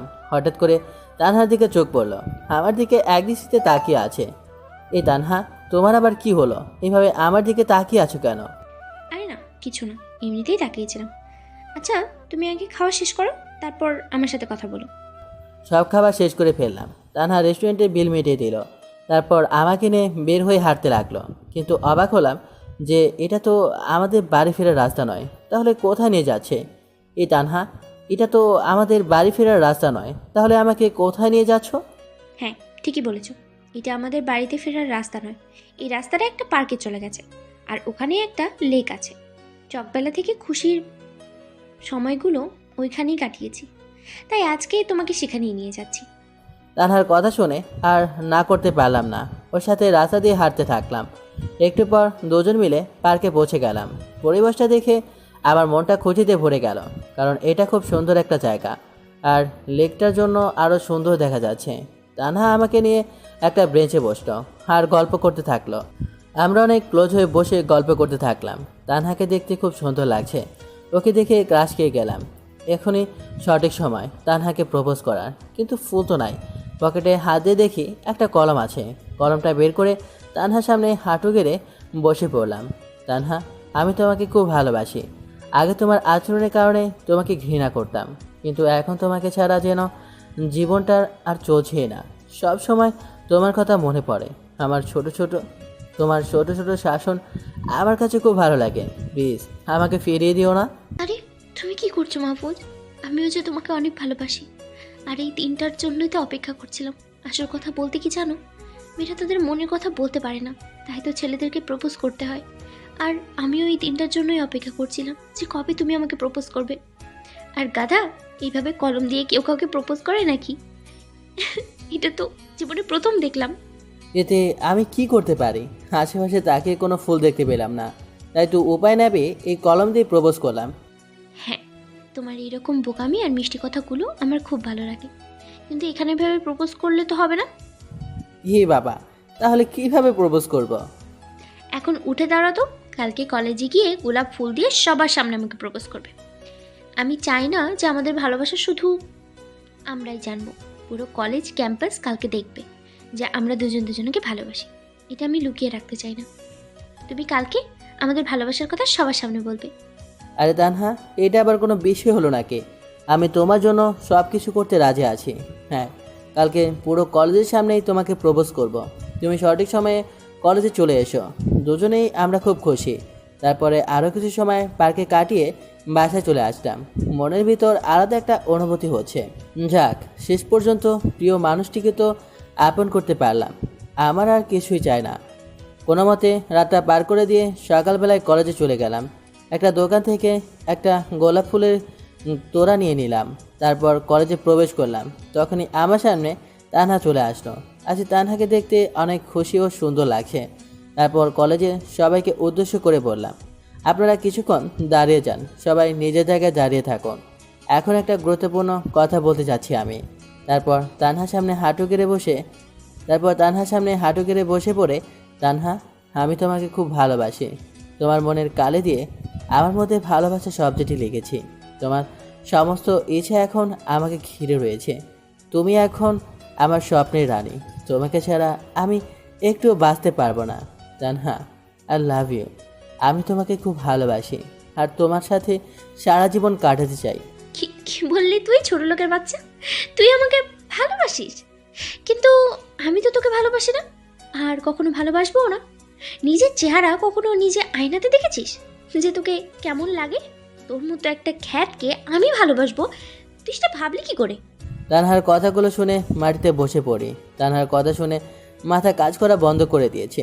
তানহা, তুমি কি বলছো এসব? এইসব তুমি এমনি এমনি বলছো তাই না?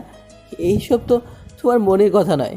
বলো না তানহা, তুমি এতক্ষণ যা বললে সব কিছু মিথ্যা বললে। আমি উঠে গিয়ে তানহার হাত ধরে ফেললাম। তানহা, তুমি আমাকে ভালোবাসো, এটা বলো না। কি রে ছোট লোকের বাচ্চা, তোর সাহস হলো কিভাবে আমার গায়ে টাচ করার? বলে পায়ের থেকে জুতো খুলে মাহফুজের দুই গালে দুইটা বসিয়ে দে। এই ছোট লোকের বাচ্চা, তোর সাহস কি করে হয় তুই আমার গায়ে হাত তুলিস? আমার স্ট্যাটাস আর তোর স্ট্যাটাস দেখেছিস একবার? আমার সাথে কি তোর কখনো মানায় বল? আর আমি তো তোকে কখনো ভালোবাসিই নাই। তোর কি মনে আছে যে তোর জন্য আমার বাবা আমাকে থাপ্পড় মেরেছিল? আরে আমার বাবা তো আমাকে কখনো ধমক দিয়েও কথা বলে নাই, আর তোর জন্য বাবা আমাকে দুইটা চড় মেরেছিল। সেদিন থেকেই আমি প্রতিজ্ঞা করেছিলাম যে তোকে উচিত শিক্ষা দেব। এইসব প্রেম তো সব কিছু একটা সাজানোর নাটক ছিল। কিরে লিজা, তোর এদিকে আয়। তানহার কথা মতো ওর বান্ধবীরা এগিয়ে আসে। তানহা আবার বলতে লাগে, এই ছোট লোক শোন, আমার বান্ধবীদের সাথে চুক্তি করেছিলাম যে তোকে উচিত শিক্ষা দেব, না হলে কি লিজাদের সাথে আড্ডা দিয়ে ছেড়ে তোর সাথে দিতাম আমি? এখন তো তোকে তোর প্রাপ্য দিয়েই দিয়েছি। আমার অপমানের পর প্রতিশোধ নেওয়া হয়ে গেছে। তুই তোর জায়গায় থাক এখন থেকে। বলে তানহা ওর বান্ধবীদের সাথে চলে যায়। এসবের পর মাটি থেকে যেন উঠে দাঁড়ানোর শক্তি হারিয়ে ফেলেছি। চোখের পানি ঝর্ণার মতো বেরিয়ে চলছে, বুক ফেটে কান্না আসে। এই কয়দিনে তানহাকে জীবনের থেকেও বেশি ভালোবেসে ফেলেছিলাম, কিন্তু তানহা যে আমার সাথে এমন একটা কাজ করবে এটা কখনো ভাবতেই পারে নাই।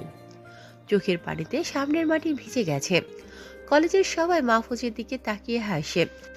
তখনই রাজ এসে মাহফুজকে বসা থেকে উঠায়, তারপর চোখের পানিগুলো মুছে দেয়। মাহফুজ রাজকে জড়িয়ে ধরে কাঁদতে শুরু করে দেয়। এই মাহফুজ, এখন একদম কাঁদবি না। আমার তো সেই প্রথম থেকে তানহার উপর সন্দেহ হয়েছিল যে হঠাৎ করে আমাদের সাথে বন্ধুত্ব করতে বসলো, নিশ্চয়ই কোনো প্ল্যান করে এসেছে। আর তুই তো কলেজে মাত্র কয়েকদিন হলো এসেছিস, আর আমি যে এই কলেজে অনেক দিন ধরে আছি। আমি তানহাকে খুব ভালো করেছি, কিন্তু তুই যখন এত অপমান করার পরও ওকে মেনে নিলি, তখন আমি তোর খুশির জন্য আর কোনো কথা বলিনি। যাই হোক, এখন এসব কিছু বলে যা, নতুন করে জীবনটা শুরু কর, আর সবাইকে দেখিয়ে দে তুই কি পারিস আর কি না পারিস। আরে আমি তো দেখিয়ে দিব যে আমি কি পারি আর কি না পারি। আমি যে এই কলেজে ভর্তি হয়েছি ওই জন্য। একজন ওয়ান ম্যান আর্মি কমান্ডো কি পারে সেটা তো কয়েকদিন পরে সবাই বুঝে যাবে। তবে এটা সত্যি যে আমি তানহাকে ভালোবেসে ফেলেছি। ওকে ছাড়া কেমন যেন একটা শূন্যতা বিরাজ করছে, কিন্তু এই মিশনের জন্য ওকে ভুলে থাকতেই হবে। তারপর যখন আমার পরিচয় দেব তখন সবার চোখ কপালে উঠে যাবে। আচ্ছা রাজ, এখন ক্লাসে চল, সময় হয়ে গেছে। তারপর দুজন মিলে ক্লাসে চলে গেলাম। অপরদিকে তানহা ওর বান্ধবীদের সাথে হাসিতে মেতে উঠেছে। আরে লিজা, আজকে আমি অনেক খুশি জানিস তো।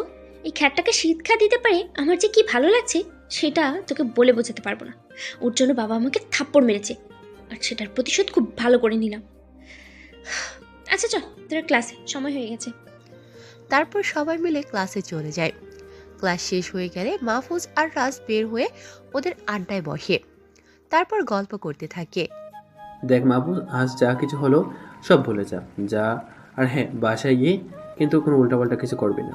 এ রাজ, তুই ঠিক কি বলতে চাইছিস রে?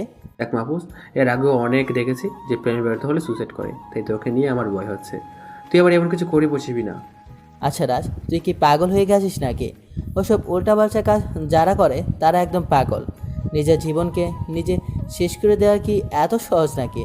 তোর কোনো চিন্তা নাই, আমি এমন কোনো কাজ করব না। আচ্ছা চল এখন বাসায় চলে যাই, তারপর দুজনে মিলে বাসায় দিকে রওনা দেই। আমি বাসায় গিয়ে ফ্রেশ হয়ে খেয়ে নেই, তারপর একটানা বিকাল পর্যন্ত ঘুম দেই। হঠাৎ করে আমার ফোনটা বেজে ওঠে। ফোনটা রিসিভ করতেই ওপাশ থেকে একটা ছেলে বলে ওঠে, স্যার, একটা গুরুত্বপূর্ণ খবর আছে।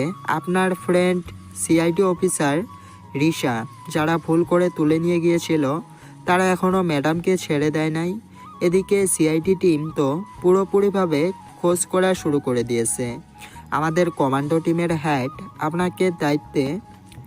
আপনাকে দায়িত্ব দিয়েছে রিশা ম্যাডামকে মুক্ত করে নিয়ে আসার জন্য, সেটা যেভাবেই হোক। আচ্ছা ঠিক আছে, আমি দেখছি বিষয়টা। তারপর ফোনটা কেটে দিলাম। মাথায় তো আকাশ ভেঙে পড়লো। আমি তো ভেবেছিলাম যে রিশাকে ওরা ছেড়ে দিয়েছে, কারণ ওরা আমাকে ধরতে এসেছিল। কিন্তু এখন কী যে করি এখন? ওরা রিশাকে কোথায় নিয়ে গেছে সেটাও তো জানে না। হঠাৎ আমার ফোনে আননোন নাম্বার থেকে একটা ফোন আসে। ফোনটা রিসিভ করতেই একটা মেয়ের গলা শোনা গেল। এই মাহফুজ, তুমি আমাকে বাঁচিয়ে নাও, এই সন্ত্রাসীরা আমাকে বন্দি করে রেখেছে। কণ্ঠটা শুনেই বুঝতে পারলাম যে এটা রিশা। এই রিশা, তুমি কোথায় আছো?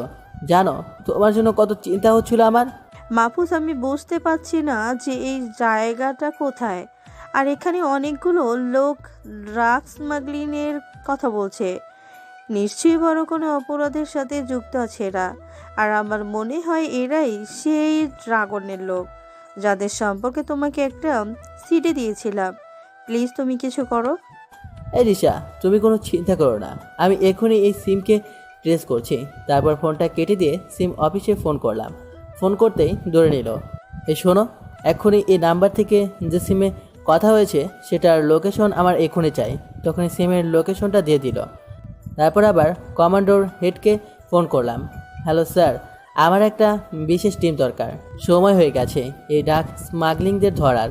ওদের ঘাঁটির খোঁজ আমি পেয়ে গেছি স্যার। আমার মিশন কমপ্লিট হতে চলেছে। এখনই আপনি স্পেশাল একটা টিম পাঠান, ওদের চেলাপোলা ধরতে হবে। ওকে ঠিক আছে, তুমিও রেডি হও মাহফুজ, আমি তোমার জন্য একটা টিম পাঠিয়ে দিচ্ছি। ফোনটা কেটে দিয়ে তৈরি হয়ে নিলাম। একটু পরেই কয়েকজন আমার ঘরে ঢুকে গেল। হ্যাঁ, এরাই আমার টিম, এখন ওদের সাথেই কাজ করতে হবে। তারপর ওদের সবাইকে নিয়ে রিশার লোকেশনে রওনা দিলাম। লোকেশন অনুযায়ী একটা জঙ্গলের মধ্যে ঢুকে গেছে। সবাইকে নিয়ে সেখানে চলে গেলাম। একটা পুরাতন বাড়ি দেখতে পেলাম, লোকেশনটাও ওখানেই দেখাচ্ছে। তারপর বাড়িটার কাছে চলে গেলাম। একটা ভাঙা জানালা দিয়ে দেখলাম 10 থেকে 12 জনের মতো বসে আছে। তারপর টিমের সবাইকে বললাম, শোনো সবাই, এক এক করে চারদিকে ঘেরাও করে ফেলো। তারপর যখনই সময় আসবে আমি সিগন্যাল দেব, আর তখনই তোমরা অ্যাটাক করবে। বলা মাত্রই সবাই ভাগ হয়ে গেল। তারপর সবাই একটা পজিশন নিয়ে অ্যাটাক করলাম। তখন ক্রিমিনালগুলো আমাদের মারার জন্য এগিয়ে আসলো। টিম মেম্বারদেরকে ইশারা দিলাম মার্শাল আর্টগুলো শুরু করে দিতে। মার্শাল আর্টের মার খেয়ে ক্রিমিনালগুলো বেশিক্ষণ টিকে থাকতে পারলো না। সবাই ব্যথায় গড়াগড়ি করতে লাগলো। তখনই ওদের দলের নেতাকে ধরলাম। স্যার, আমাকে মাফ করে দিন স্যার, আমার অনেক বড় ভুল হয়ে গেছে, আর কখনো এমন হবে না। এই কুত্তার বাচ্চা, আগে বল রিশা সিআইডি অফিসারকে কোথায় রেখেছিস? স্যার, ওই ম্যাডামের উপরে আছে স্যার। আচ্ছা চল এখন ওপরে, বলে নেতাটাকে ধরে নিয়ে উপরে চলে গেলাম। উপরে গিয়ে দেখি রিশা মাটিতে পড়ে আছে, হাত পা দড়ি দিয়ে বেঁধে রাখা হয়েছে। তাড়াতাড়ি গিয়ে বাঁধনগুলো খুলে দিলাম। এই রিশা, তুমি ঠিক আছো তো? হ্যাঁ মাহফুজ, আমি একদম ঠিক আছি।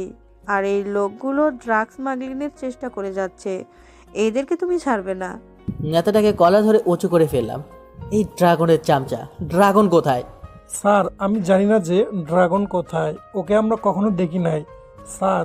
আমরা শুধু ওর সাথে ফোনে কথা বলি, তাছাড়া ওর সাথে কোনোভাবে যোগাযোগ করতে পারি না। ওর যখন প্রয়োজন হয় তখন শুধু আমাদেরকে ফোন করে বলে দেয়। তবে হ্যাঁ স্যার, সামনে এই শহরে যে কলেজটা আছে ওখান থেকে ড্রাগগুলো পাচার হবে, এটা আমি জানি, কিন্তু এর সাথে আর কার কার হাত আছে সেটা আমি জানি না। ওকে ঠিক আছে, সেগুলো তো বের করে নেব, তবে তার আগে তোদের একটা ব্যবস্থা তো করতে হবে। এখন চল আমার সাথে। আর রিশা, তুমি তো ফোন করে আমার ঘুম হারাম করে দিয়েছিলে। আমি তো জানতাম যে এরা তোমাকে ছেড়ে দিয়েছে, কিন্তু যখন ফোন করে বললে যে ওরা তোমাকে আটকে রেখেছে, তখন তো মাথায় কিছুই ঢুকছিল না। তবে এখন তো তুমি সেভ আছো, আর আমিও তোমাকে রক্ষা করে বন্ধুত্বটা বজায় রাখতে পারলাম। তোমার সিআইডি টিমকেও জবাব দিয়ে করতে হবে না। বড় একটা ঝামেলা থেকে বেঁচে গেলাম। আচ্ছা, এবার চলো তোমাকে সেফলি সিআইডি টিমের হাতে দিয়ে আসি। তারপর ক্রিমিনালগুলোকে পুলিশের হাতে তুলে দিলাম, রিশাকে নিয়ে ওর টিমের হাতে তুলে দিলাম। সবাই তো আমাকে দেখে অবাক, সবাই আমার আসল পরিচয় জানতে চাইলো। তখন আমি তাদেরকে আমার কমান্ডোর পরিচয় আর মিশন সম্পর্কে জানালাম। তখন তারা আশ্বস্ত হলো। তারপর সবার কাছ থেকে বিদায় নিয়ে বাসায় চলে আসলাম। বাসায় একা থাকায় তানহার ব্যবহারগুলো মনে পড়ে গেল। মনটা আবার অনেক খারাপ হয়ে গেল। যতই আমাকে অপমান করুক, জীবনের প্রথম তো তানহাকেই ভালোবেসেছিলাম। এখন একা থাকলে মনটা আরও খারাপ হয়ে যাবে। তাই রাজকে ফোন দিলাম। হ্যালো রাজ, পার্কের পাশে নদীর ধারে আসতো, মনটা খুব খারাপ লাগছে। ফোনটা কেটে দিয়ে নদীর পাড়ে চলে গেলাম। একটু পরে রাজ এসে মাহফুজের পাশে বসলো। দেখে মাহফুজ মনমরা হয়ে বসে আছে। কিরে মাহফুজ, এভাবে মন খারাপ করে বসে আছিস কেন? তোর কি হয়েছে বলতো? সেই তানহা অপমান করার পর থেকে তুই এভাবে আছিস। তুই ওকে ভুলে যা, না হলে আর কতদিন এভাবে নিজের মনকে কষ্ট দিবি? আরে ভাই, আমি নিজের মনকে কোনো কষ্ট দিচ্ছি না। আমি তো তানহাকে ভুলে থাকার চেষ্টা করতেছি, কিন্তু কিছুতেই ওর সাথে কাটানোর সময়গুলো ভুলতে পারছি না। আমি ওকে আমার নিজের থেকে বেশি ভালোবেসে ফেলেছি, কিন্তু তানহা আমার সাথে যে শুধু ভালোবাসার নাটক করেছে সেটা আমি বুঝতে পারিনি রাজ। আমিও চালাকি ধরতে পারি নাই। তানহা যে প্রতিশোধের জন্য আমার সাথে এইরকম করবে সেটা আমি কখনোই ভাবতে পারি নাই। এখন তুই এই তানহার কথাটা বাদ দে তো। ওর কথা শুনলে এখন আমার রাগ হচ্ছে। আর ভাই, মানুষ একটু অহংকারী হতে পারে যদি তার বাবার টাকা থাকে, কিন্তু একজনের মন নিয়ে একটা মানুষ কীভাবে খেলতে পারে? আচ্ছা, এখন মন খারাপ করিস না, আমি তোর পাশে আছি সবসময়। এখন বাসায় চল, সন্ধ্যা লেগে গেছে। ও হ্যাঁ, তাই তো, কখন সন্ধ্যা লেগে গেছে খেয়ালই করি নাই। আচ্ছা চল বাসায় ফেরা যাক। তারপর দুজন মিলে উঠে হাঁটতে শুরু করলাম। রাজকে বিদায় দিয়ে বাসায় চলে গেলাম। তারপর রাতের পড়াটা শেষ করে ঘুমিয়ে পড়লাম। পরের দিন সকালে উঠে কলেজে চলে গেলাম। গেট দিয়ে ঢুকতে দেখি তানহা ওর বান্ধবীদের সাথে বসে আড্ডা দিচ্ছে। আমি মাথা নিচু করে চলে আসলাম। তানহা এদিকে মাহফুজকে দেখে হাসিতে মেতে পড়ে, সাথে তানহার বান্ধবীরাও হেসে দেয়। দেখ লিজা, তোরা দেখ খ্যাতটা কেমন করে যাচ্ছে। ও ভেবেছিল যে আমি ওকে সত্যিই ভালোবেসে ফেলেছি, কিন্তু বেচারা আমার প্রেমের ফাঁদে পা দিয়ে ভুলই করেছে। এখন তো অতি দুঃখে দেওয়ানা হয়ে গেছে। ওর জন্যই বাবা আমাকে থাপ্পড় মেরেছিল, তোরা জানিস। সেদিন আমার খুব কষ্ট লেগেছিল। যেখানে আমার বাবা আমার সাথে কখনো জোরে কথা বলে নাই। আমাকে খুব ভালোবাসে আমার বাবা, আমার কোনো চাওয়া পাওয়া বাদ রাখে না। কিন্তু ছোট লোকটার জন্য যে সেই দিন কি হয়েছিল, আমাকে থাপ্পড় মেরে কতগুলো কথা শুনিয়ে দিল। তখন মনে হয়েছিল কষ্টে কলিজাটা ফেটে যাচ্ছে। এখন তো খুব সুখে আছি আমি, ছোট লোকটাকে দেখছি আর মজা নিতে পারছি।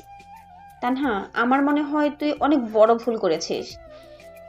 আমার মাহবুজের উপর কেমন যেন সন্দেহ হয়। ওকে তো এই এলাকাতে আগে কখনো দেখি নাই। কই থেকে সে আমাদের কলেজে অ্যাডমিশন নিয়েছে।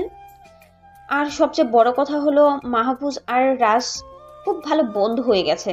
মাহফুজ সব মেয়েদেরকেই খুব সম্মান করে রে তানহা।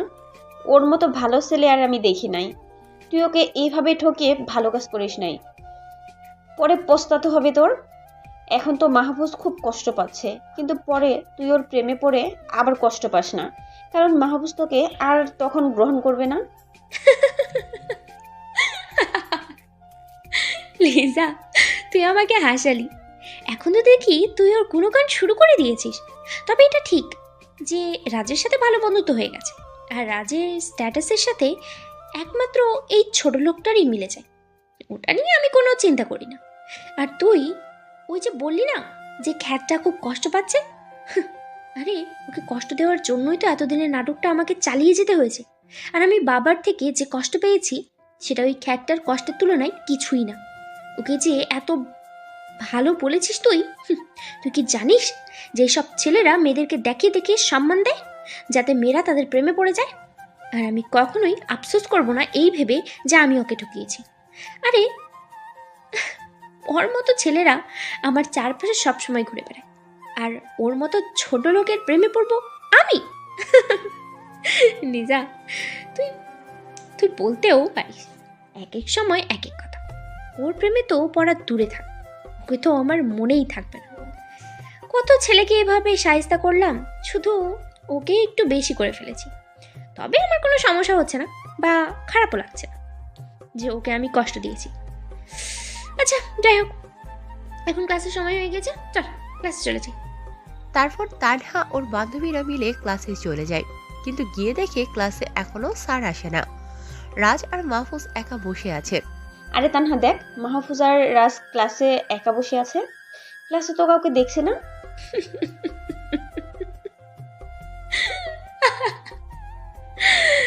বুঝলি রে লিজা, এটাই হলো কাটা গায়ে নুনের ছিটা দেওয়ার চরম সময়। এখন ছোট লোকটার সাথে ভালো করে মজা নেওয়া যাবে। চল ওকে কিছু কথা শুনিয়ে আসি। রাজের সাথে গল্প করছি, হঠাৎ করে দেখি তানহা আর ওর বান্ধবীরা আসে। তখন মাথা নিচু করে রাখলাম। আমি জানি তানহা এসে এখন আমাকে রাগানোর জন্য কিছু কথা বলবে। এই রাজ, তানহা আসে দেখ, ওর সাথে কোনো প্রকার কথা বলবি না, শুধু চুপ করে থাকবি। দরকার হলে ওর সাথে আমি কথা বলবো। তানহা হাসতে হাসতে মাহফুজের কাছে চলে আসে। কি রে ছোট লোক, এখানে বসে কি গল্প করছিস রে? ও বুঝেছি, ছ্যাঁকা খেয়ে সেই দুঃখগুলো ওই বন্ধুটার সাথে শেয়ার করছিস না রে। কিন্তু কি জানিস, তোর জন্য আমার কোনো রকম মায়া কাজ করছে না। শুধুমাত্র তোর জন্য বাবা আমাকে থাপ্পড় মেরেছিল, সাথে অনেকগুলো কথাও শুনিয়েছিল। যাই হোক, সেটা বাদ দিলাম। এত দিন ধরে তো আমার টাকা দিয়ে আমোদ ফুর্তি করেছিস। যাক, একদিক থেকে ভালোই হয়েছে। নিজের বাবার টাকায় তো আর জীবনে খেতে পারবি না, আমার বাবার টাকায় খেয়ে নিয়েছিস। তা এখন কি রাজের টাকা খাওয়ার চিন্তা করছিস নাকি? রাজ রাগের চোটে ওর চোখগুলো লাল হয়ে গেছে। আমি ইশারায় ওকে ঠান্ডা থাকতে বললাম। আচ্ছা তানহা, আপনার কি সারাদিনে আর কোনো কাজ নাই, নাকি একটাই কাজ যে আমাকে বিভিন্ন কথা বলে রাগানো? কিন্তু একটা কথা শুনে রাখুন, আপনি যদি মনে করে থাকেন যে আমি আপনার থেকে ধোঁকা খাওয়ার পরে একেবারে এলোমেলো হয়ে গেছি, তাহলে আপনি খুব ভুল ভেবে আছেন। কারণ আমি এখন কোনো প্রকার ডিপ্রেশনে নাই, আমি সম্পূর্ণ খুশি আছি। আর হ্যাঁ, আপনার প্রতি আমার কোনো ইন্টারেস্ট নাই। যা ছিল সেগুলো ঘৃণা সাগরে ভাসছে, কারণ আপনি একজনের মন ভেঙে দিয়েছেন। কারো ক্ষতি করলে তখন মাপ চাইলে পরবর্তীতে আবার মানিয়ে নেওয়া যায়, কিন্তু কারোর মন ভাঙলে সেটা এত সহজে জোড়া লাগানো যায় না। আপনি তো একজন প্রতারক যে মানুষের মন নিয়ে খেলা করে। আপনি এখন এখান থেকে আসতে পারেন। আমি আপনার কোনো কথা এখন শুনতে চাচ্ছি না। আমার কথাগুলো শেষ হতেই ক্লাসের স্যার চলে আসে। তুই আমাকে অনেক জ্ঞান দিয়েছিস এত সময় ধরে, এখন ক্লাসের স্যার চলে এসেছে, নয়তো আমিও তোকে কিছু জ্ঞান দান করতাম রে ছোট লোক। এই লিজা, চল গিয়ে বসি। মনে মনে হাসলাম, ওরে তানহা, তুমি তো এখন আমাকে চেনোই নাই। যখন তোমার সামনে আর আসবো না, তখন তুমি বুঝবে যে কি হারিয়েছ। এখন এসব বাদ দিই। আমাকে যখন সামনে দেখবে না, তখন আমাকে পাবার জন্য আফসোস করবে।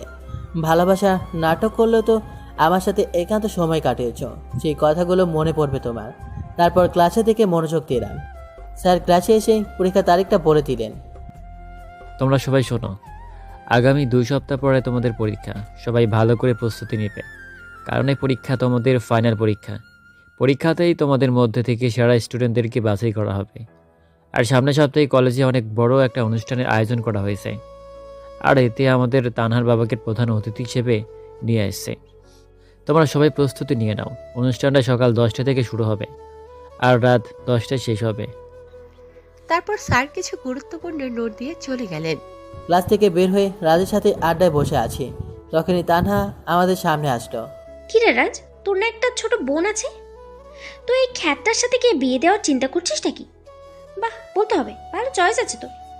তানহা, তুমি কিন্তু এবার তোমার সীমা অতিক্রম করে ফেলছো। মুখ সামলে কথা বলো কিন্তু। নালে কি করবি তুই? এবার আর চুপ থাকতে পারলাম না। ওই তানহা, আপনার কি মাথার তার ছিঁড়ে গেছে নাকি? বেহুদা আমাদের সাথে গায়ে পড়ে ঝগড়া করতে আসেন? আপনার কি লজ্জা বলতে কিছুই নাই, নাকি সব লজ্জা সরম পানি দিয়ে গুলি খেয়ে ফেলেছেন?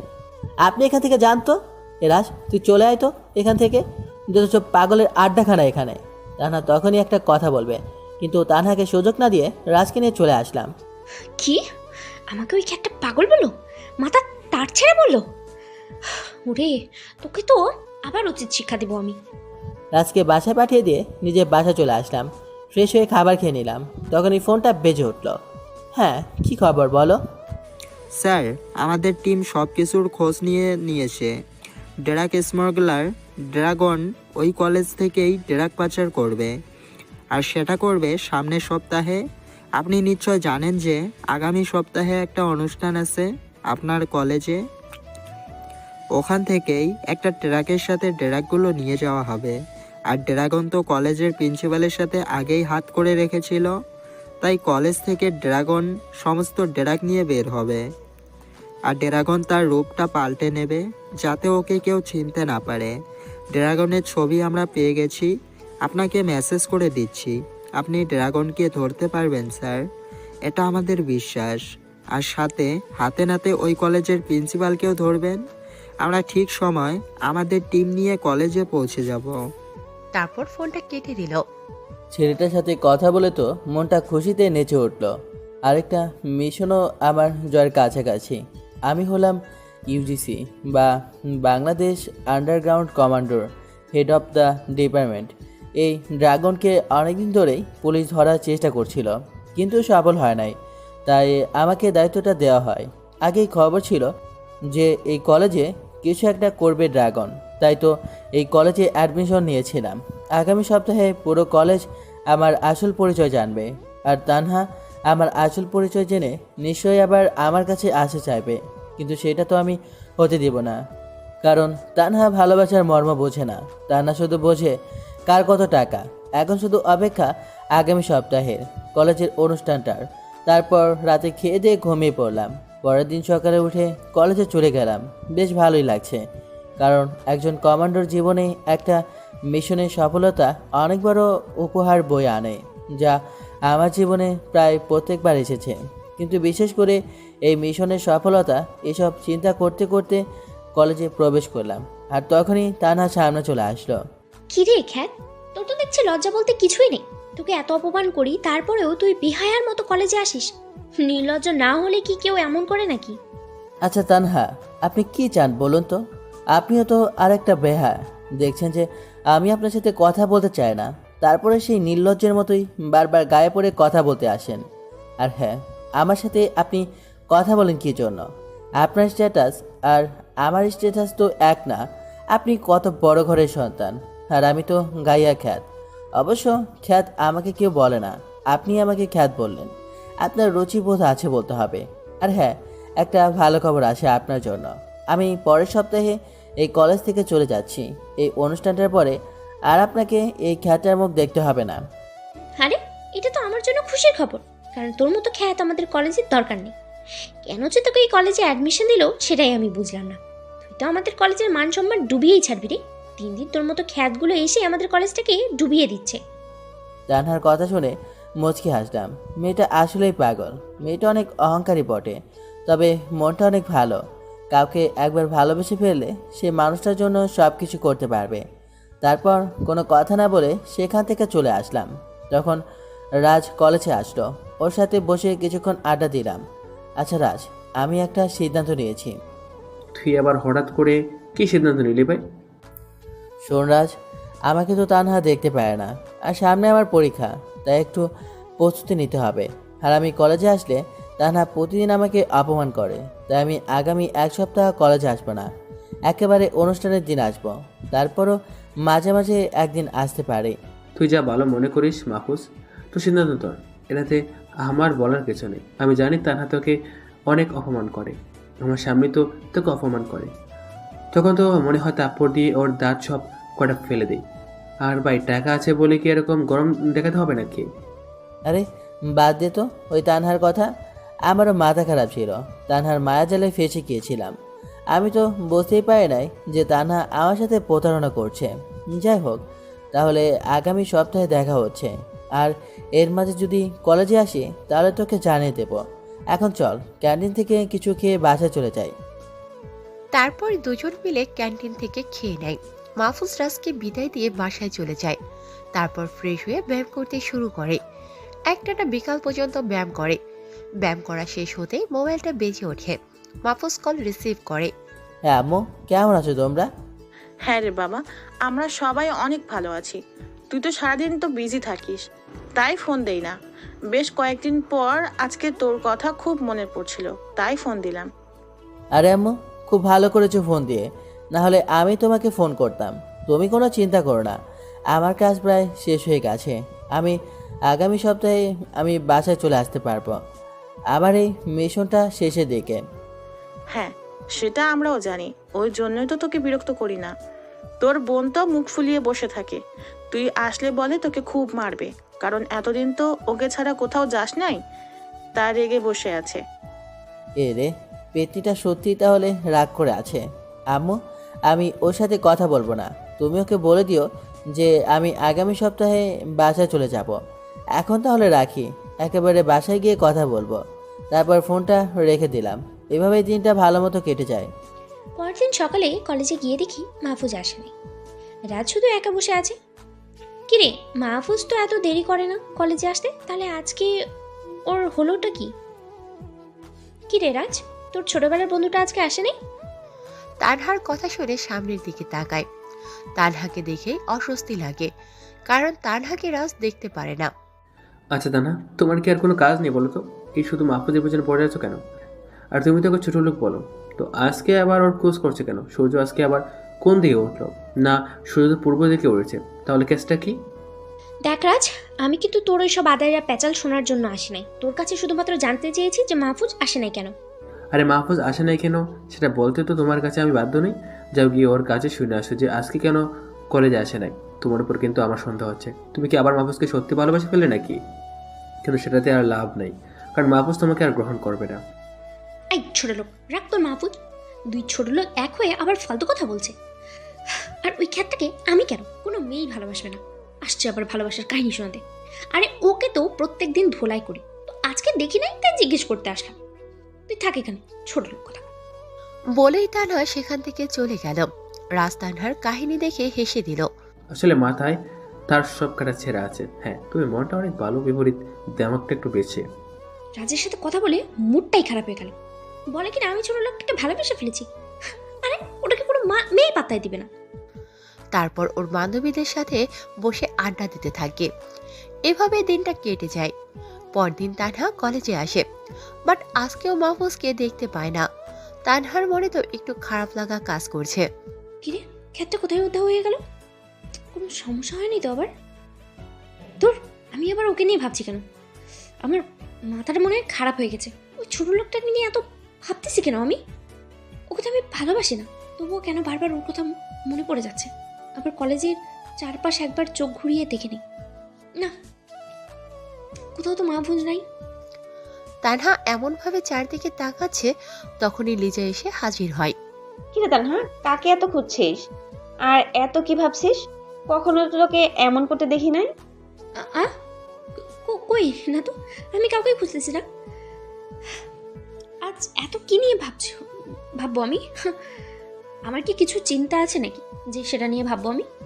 কিছু একটা নিয়ে তো ভাবছিস, সেটা আমি শিওর। তবে আমি কিছুটা আভাস পাচ্ছি। এই দুদিনে দেখতেছি যে মাহফুজ কলেজে আসে নাই, আর তুইও এই 2 দিন কি মনে করে যেন চিন্তায় আছিস।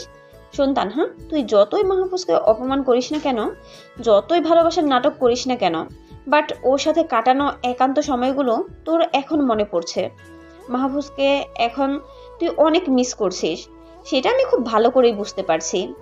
তাই বলি কি, মাহফুজকে আপন করে নে, দেখবি সুখী হবি। এই লিজা, তোর মাথা কি আসলেই খারাপ হয়ে গেছে নাকি? আর লিজা, আমি ওই খ্যাতটাকে কখনোই ভালোবাসিনি, আর বাসবও না। তুই কি মনে করেছিস ওই একান্ত সময়গুলো আমার মনে পড়ছে? আরে কখনোই না। আর আমি ওই ছোট লোকটাকে 2 চোখে দেখতে পারি না। সেটা দেখাই যাবে সময় হলে। আমি শিওর যে তুই একদিন তোর এই ভুলটা বুঝতে পারবি আর মাহফুজকে আপন করতে চাইবি, কিন্তু তখন আর সেটা হবে না। ঠিক আছে, এখন এই বিষয় বাদ দিই, চল ক্লাসে যাই। তারপর দুজন মিলে ক্লাসের দিকে রওনা দেয়। এদিকে মাহফুজ সমস্ত রকম প্রিপারেশন নেয় মিশনটার জন্য। এই 2টি দিন বেশ ভালোভাবেই কেটেছে। বাকি দিনগুলো ভালোভাবে কাটতে থাকে। আরও 2টো দিন মাহফুজের কেটে যায়, কিন্তু অপরদিকে তানহার মনে কেমন যেন খারাপ লাগা কাজ করছে। কিছু যেন একটা হারিয়ে ফেলেছে সে। সব সময় কিছু একটা নিয়ে ভাবতে থাকে, কিন্তু সে বুঝতে পারছে না যে কি হয়েছে তার। 5 দিন পর মাহফুজ কলেজে যায়। তারপর রাজের সাথে আড্ডা দিতে থাকে। তানহা কলেজে এসেই দেখতে পায় যে মাহফুজ এসেছে। মনের অজান্তেই মুখ দিয়ে আনন্দের হাসি বেরিয়ে যায়। তানহা বুঝতে পারে না যে মাহফুজকে দেখে তার এমন ভালো লাগা কাজ করছে কেন। তানহা সেখানে বেশি সময় দাঁড়িয়ে না থেকে চলে যায়। মাহফুজ আর রাজ হেসে হেসে গল্প করতে থাকে। জানিস মাহফুজ, তানহা সেদিন তোর কথা জিজ্ঞেস করছিল, কিন্তু বুঝলাম না হঠাৎ করে তোর কথা জিজ্ঞেস করছিল কেন। এ ভাই, এসব বাদ দে তো তুই, এখন আড্ডা দে। আরও কিছুক্ষণ আড্ডা দিয়ে কলেজ থেকে চলে গেলাম। দেখতে দেখতে অনুষ্ঠানের দিনটা চলে আসলো। আমিও পুরো রেডি হয়ে কলেজে চলে গেলাম। কলেজে ঢুকে দেখি অনেক বড় আয়োজন করছে। কলেজের সামনে একটা মঞ্চ বসানো হয়েছে আর সবার জন্য চেয়ার দেওয়া হয়েছে। আমি রাজকে নিয়ে শেষে চেয়ারে বসে গেলাম। রাজ একটু অবাক হলো, কারণ সবার সামনে বসে চায়, আর আমি ইচ্ছা করেই পেছনে বসলাম। আমি রাজকে ইশারা দিয়ে বললাম যে পরে বুঝিয়ে বলবো। ঠিক 10টার সময় অনুষ্ঠান শুরু হলো। প্রধান অতিথি হিসাবে তানহার বাবা আসলো, সাথে তানহা ওর বাবার সাথে আসলো, কিন্তু প্রিন্সিপালকে কোথাও দেখতে পাচ্ছি না। নেমো খারামি মনে হয় ড্রাগসের ডিল করতে ব্যস্ত। একটু ওয়েট করো মশাই, আজকে তোমার সব প্ল্যান শেষ। পাশে তাকিয়ে দেখি আমার পুরো টিম ছদ্মবেশে এসেছে। আমি তাদের ইশারা দিয়ে অবস্থা জানিয়ে দিলাম। একটু পরেই প্রিন্সিপাল এসে বক্তৃতা দেওয়া শুরু করলো। সব কিছু ঠিকঠাক চলতেছিল, কিন্তু ঠিক 12টার সময় কলেজে 10টা ট্রাক প্রবেশ করলো। সবগুলোতেই অনুষ্ঠানের খাবার বোঝাই করা। আমার তো তখনই সন্দেহ হলো, খাবার আনতে আবার ট্রাক লাগে নাকি? নিশ্চয়ই এখানে গন্ডগোল আছে। ট্রাকগুলো সমস্ত খাবার নামিয়ে দিয়ে ভেতরের দিকে গেল। প্রায় আধা ঘন্টা পর আবার ফিরে আসলো। তখনই খটকা লাগলো, কারণ ট্রাকের তো চলে যাওয়ার কথা। ভেতরে গিয়ে এতক্ষণ কি করলো? তখনই দেখি একটা লোক প্রিন্সিপালের সাথে হাত মিলিয়ে মঞ্চ থেকে নেমে ট্রাকে উঠে গেল। প্রথম দেখাতেই চিনে ফেললাম, আরে এটাই তো ড্রাগন, ছদ্মবেশ নিয়ে আসছে। তখনই চেয়ার থেকে উঠে গেলাম আর জোরে চিৎকার দিয়ে কমান্ড দিলাম, ইউজিসি টিম, এখনই আমাদের সময় দেশের সব থেকে বড় ড্রাগ স্মাগলারকে ধরার। সো কলেজের চারপাশটা সবাই ঘিরে ফেলো, যাতে ড্রাগন পালাতে না পারে। বলার সাথে সাথেই সবাই কমান্ডার পোশাক বের করে ফেললো। আমিও আমার খ্যাতমার্কা পোশাক খুলে ফেললাম। পেছন থেকে একজন এসে আমাকে নীল কালারের কোট পরিয়ে দিল, সাথে সেফটি জ্যাকেট। আমার কমান্ড শুনে তো পুরো কলেজ হাঁ করে তাকিয়ে আছে আমার দিকে। কেউ কিছুই বুঝতে পারছে না। রাজু আমার দিকে হাঁ করে তাকিয়ে আছে, আর কমান্ডো টিম পুরো কলেজকে ঘিরে ফেলেছে। আমি মঞ্চে গিয়ে মাউথ হাতে নিলাম। হ্যালো লেডিস অ্যান্ড জেন্টলম্যান, আপনাদের সবার দৃষ্টি আকর্ষণ করছি। আমি আপনাদের কলেজে একটা গোপনীয় মিশনে এসেছিলাম। আমার পুরো নাম মাহফুজ মাহমুদ। আমি একজন underground commander, head of the department. আমাদের কাছে খবর ছিল যে এখানে এই কলেজ থেকে ড্রাগ পাচার করা হবে। বাংলাদেশের সবথেকে বড় ড্রাগ স্মাগলার হলো ড্রাগন, আর এই কাজটার সাথে যুক্ত আছে এই কলেজেরই প্রিন্সিপাল সাহেব। তিনি ড্রাগ স্মাগলারদের সাথে জড়িত। একজন শিক্ষক হয়ে দেশবিরোধী কাজ করতেছে তিনি, তাই তাকে অ্যারেস্ট করা হলো। আর ওই যে ট্রাকের মধ্যে ড্রাগন বসে আছে। সো আমার মিশন আজকে এখানেই কমপ্লিট হলো। এটা আমার জীবনের সব থেকে বড় সৌভাগ্য যে দেশবিরোধী কোনো শয়তানকে দেখতে পেরেছি। আমার কথা শুনে সবাই হাঁ করে তাকিয়ে আছে। পুরো কলেজ যেন নিস্তব্ধ হয়ে গেছে। Commando team, arrest hour principal. Mahfuz আড্ডা দেওয়ার সাথে সাথে কয়েকজন মিলে প্রিন্সিপালকে অ্যারেস্ট করে নেয়। এসব দেখে ড্রাগন পালিয়ে যাওয়ার চেষ্টা করে, কিন্তু মাহফুজ দৌড়ে গিয়ে ড্রাগনকে ধরে ফেলে। ড্রাগনকে ধরেই মারতে থাকলাম। কী রে ড্রাগনের বাচ্চা, তুই ড্রাগ পাচার করবি না? আরে একমাত্র তোদের জন্য আমাদের দেশটা শত্রুদের নাগালে চলে যাচ্ছে। তুই তো ড্রাগ নয়, আমাদের দেশটাকে বিক্রি করে দেওয়ার প্ল্যান করেছিলি রে। কিন্তু আমাদের মতো দেশপ্রেমিক যারা এখনও বেঁচে আছে, তারা থাকতে তোদের মতো কোলাঙ্গাররা কিছুই করতে পারবে না। তারপর আমার টিমের হাতে ড্রাগনকেও দিয়ে দিলাম। এতক্ষণে মনে পড়লো কলেজের অনুষ্ঠানের কথা। সবাই তো খুব আগ্রহ নিয়ে বসেছিল অনুষ্ঠানটার জন্য। এখন আমাকে সেই আনন্দটা আবার ফিরিয়ে দিয়ে আসতে হবে। দৌড়ে গিয়ে মঞ্চে উঠে মাউথটা হাতে নিলাম। প্রিয় অতিথিরা, আমি আসলেই দুঃখিত, কারণ আপনাদের এই অনুষ্ঠানটা আমার জন্য বিগড়ে গেল। কিন্তু কি করব বলুন, দেশের এরকম একটা শত্রুকে তো আর ছেড়ে দিতে পারে না। এটাই আমার দায়িত্ব। কথাটা শেষ করতেই পুরো কলেজ হাতের তালির শব্দে মুখরিত হয়ে গেল। তারপর আস্তে আস্তে অনুষ্ঠানটা শুরু হলো। সবাই তো খুব খুশি। তানহার বাবা আমাকে ডেকে নিয়ে নিজের কাছে বসালেন। এদিকে তানহা তো মাহফুজের দিকে এক দৃষ্টিতে তাকিয়ে আছে। কি থেকে কি হয়ে গেল কিছুই তো মাথাতে ঢুকছে না। মাহফুজকে কেন জানি খুব মিস করে এখন। কয়েকদিন যাবৎ মাহফুজ কলেজে আসছিল না, তাই তো তানহার যেন মনে হচ্ছিল কি যেন হারিয়ে ফেলেছে। তানহা মাহফুজকে যতই ঘৃণা করতো না কেন, এই কয়েকদিনে নিজের অজান্তেই ভালোবেসে ফেলেছে। অনুষ্ঠান শেষ হওয়ার পর তানহা ওর বাবার সাথে চলে যায়। অনুষ্ঠান শেষ হলে স্টেজ থেকে নেমে আসলাম। রাজ আমার কাছে দৌড়ে চলে আসলো। স্যার, আপনি এখানে একটা মিশনের জন্য এসেছেন, আর আমি আপনার সাথে কি না এরকম ব্যবহার করেছি? এ রাজ, তোর মাথা কি খারাপ হয়ে গেছে নাকি? আমি যতই কোনো অবিচার হই না কেন, আমাকে তুই করেই বলবি।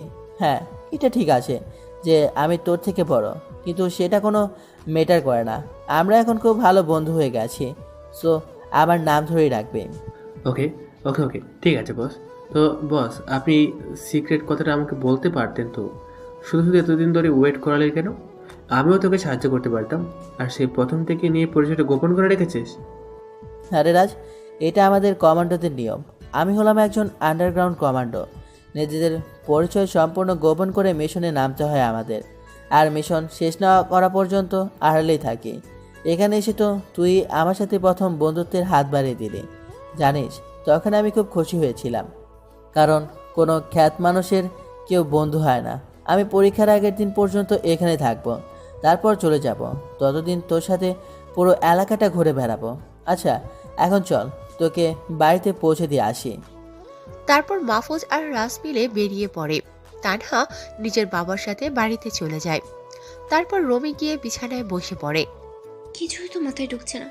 মাহফুজকে খ্যাত ছোট লোক বলে কত অপমান করলাম, ওকে কি না কি ভেবেছিলাম, আর কি বের হলো ওর পরিচয়। তানহা কিছুই বুঝতে পারছে না, তাই বাবার কাছে চলে যায়। গিয়ে দেখে বাবা রুমেই বসে আছে। আচ্ছা বাবা, তোমার কাছে আমি একটা প্রশ্ন জিজ্ঞেস করব? হ্যাঁ মা, কি জানতে চাস বল।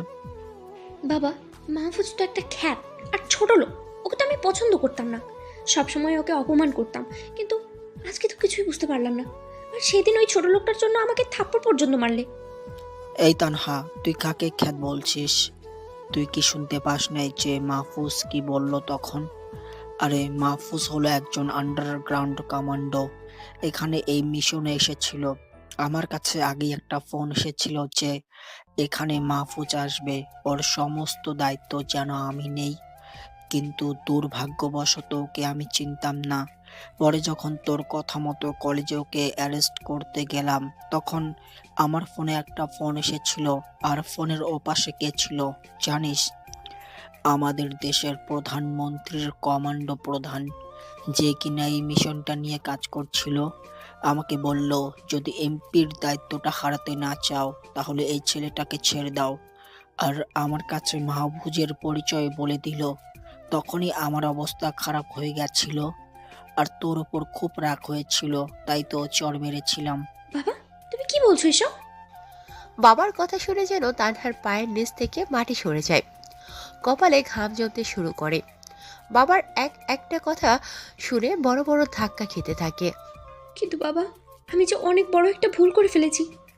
সেদিন তো কলেজে মাহফুজ কোনো দোষই করেছিল না, আমি ওকে বিরক্ত করছিলাম, তারপর তোমাকে মিথ্যে বলে পুলিশ আনি।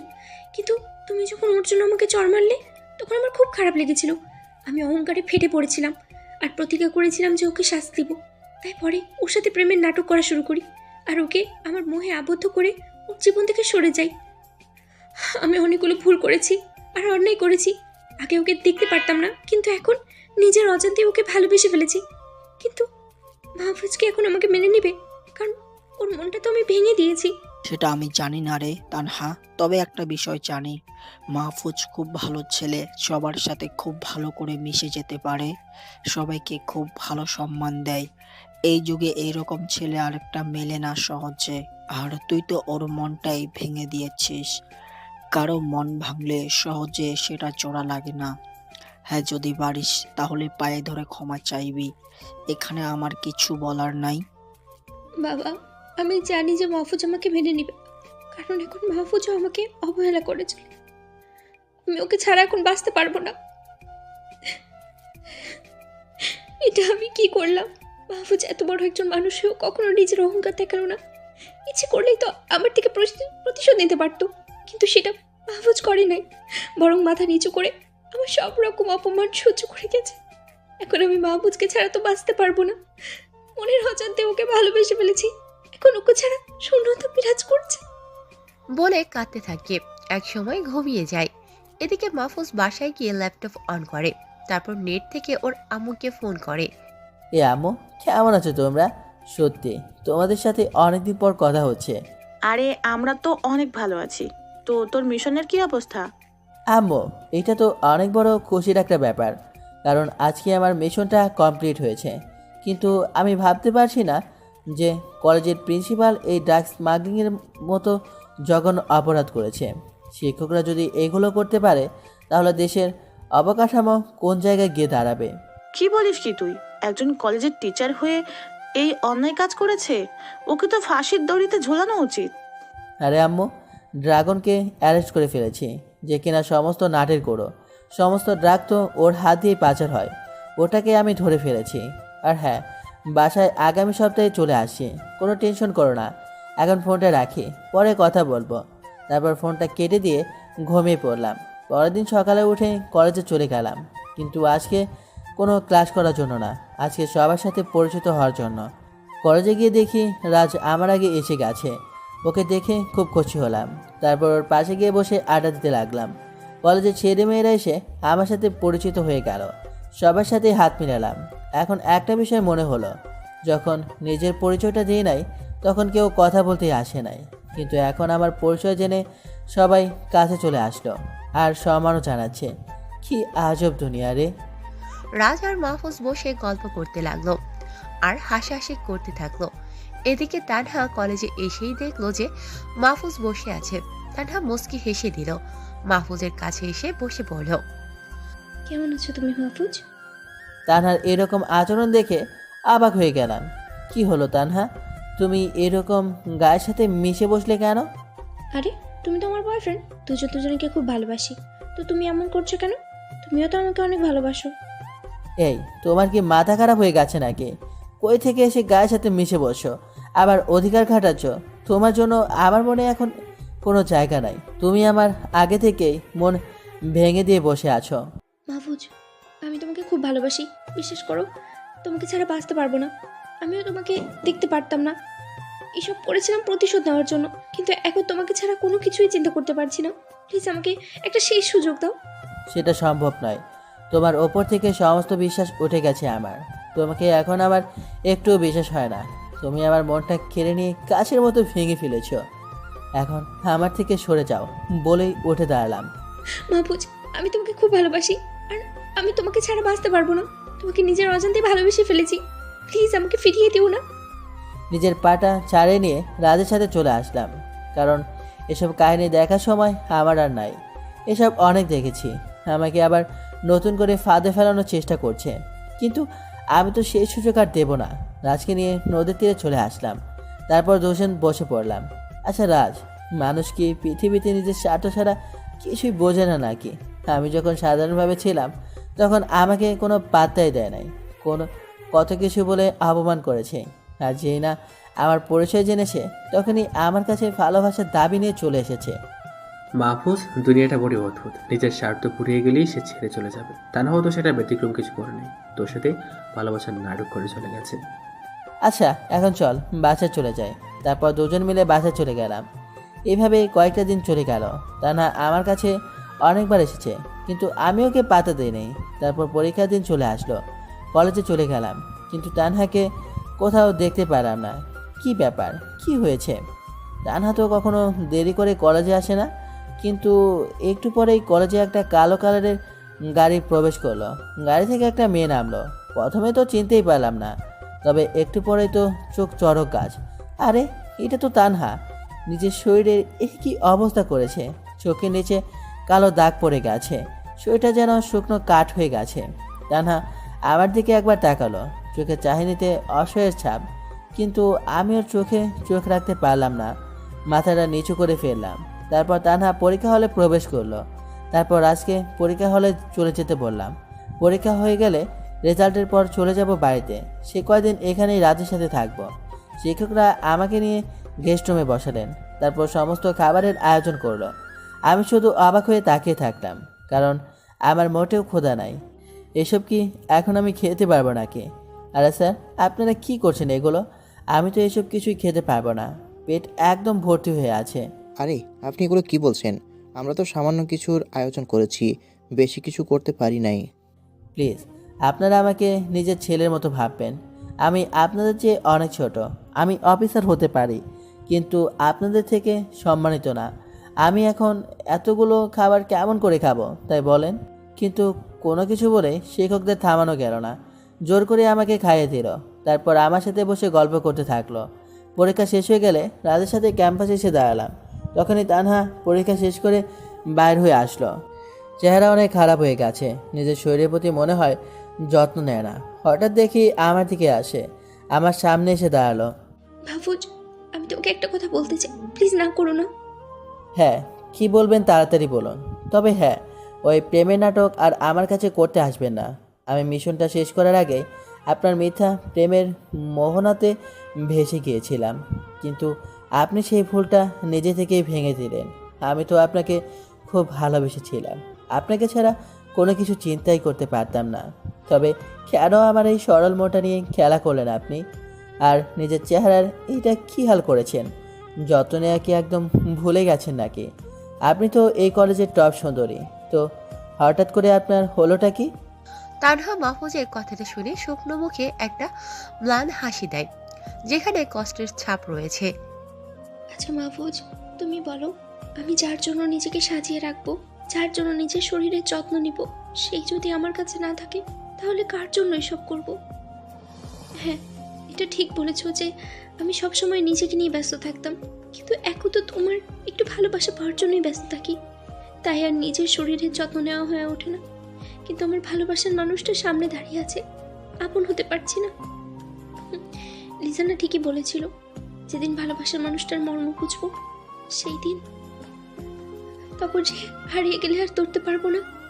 আর এখন তোমার সাথে ঠিক এটাই হয়েছে। আমি তো এখন নিজেকে ফিল করতে পারি না, মনে হয় দুনিয়া থেকে অল্প দিনেই হারিয়ে যাব। আর এখন শেষ একটা কথাই বলে যাচ্ছি, আমি তোমাকে খুব ভালোবাসি, আর তুমি আমাকে ভালোবাসো, কিন্তু আমি তোমার মনে আঘাত করেছি, তাই মেনে নিচ্ছ না। যেদিন আমি হারিয়ে যাব, সেদিন নিশ্চয়ই তুমি আমার জন্য কাঁদবে। এটাই আমার শেষ কথা। আশা করি তোমাকে আর ডিস্টার্ব করব না। ভালো থেকো। বলে একটা ম্লান হাসি দিয়ে চলে গেল। তানহার কথা শুনে এক পা নড়তে পারলাম না, কারণ ওর শেষের কয়েকটা কথা কানের মধ্যে বাজতে লাগলো। সত্যি তো, আমি তানহাকে এখনও অনেক ভালোবাসি, কিন্তু কিছু একটা আমাকে ওর থেকে দূরে রেখে দিয়েছে। মনে হয় আমার মনটা এখনও ওর উপর রাগ করে আছে। তবে সত্যি বলতে তানহা অনেক চেঞ্জ হয়ে গেছে। যাক, সেটা পরে দেখা যাবে।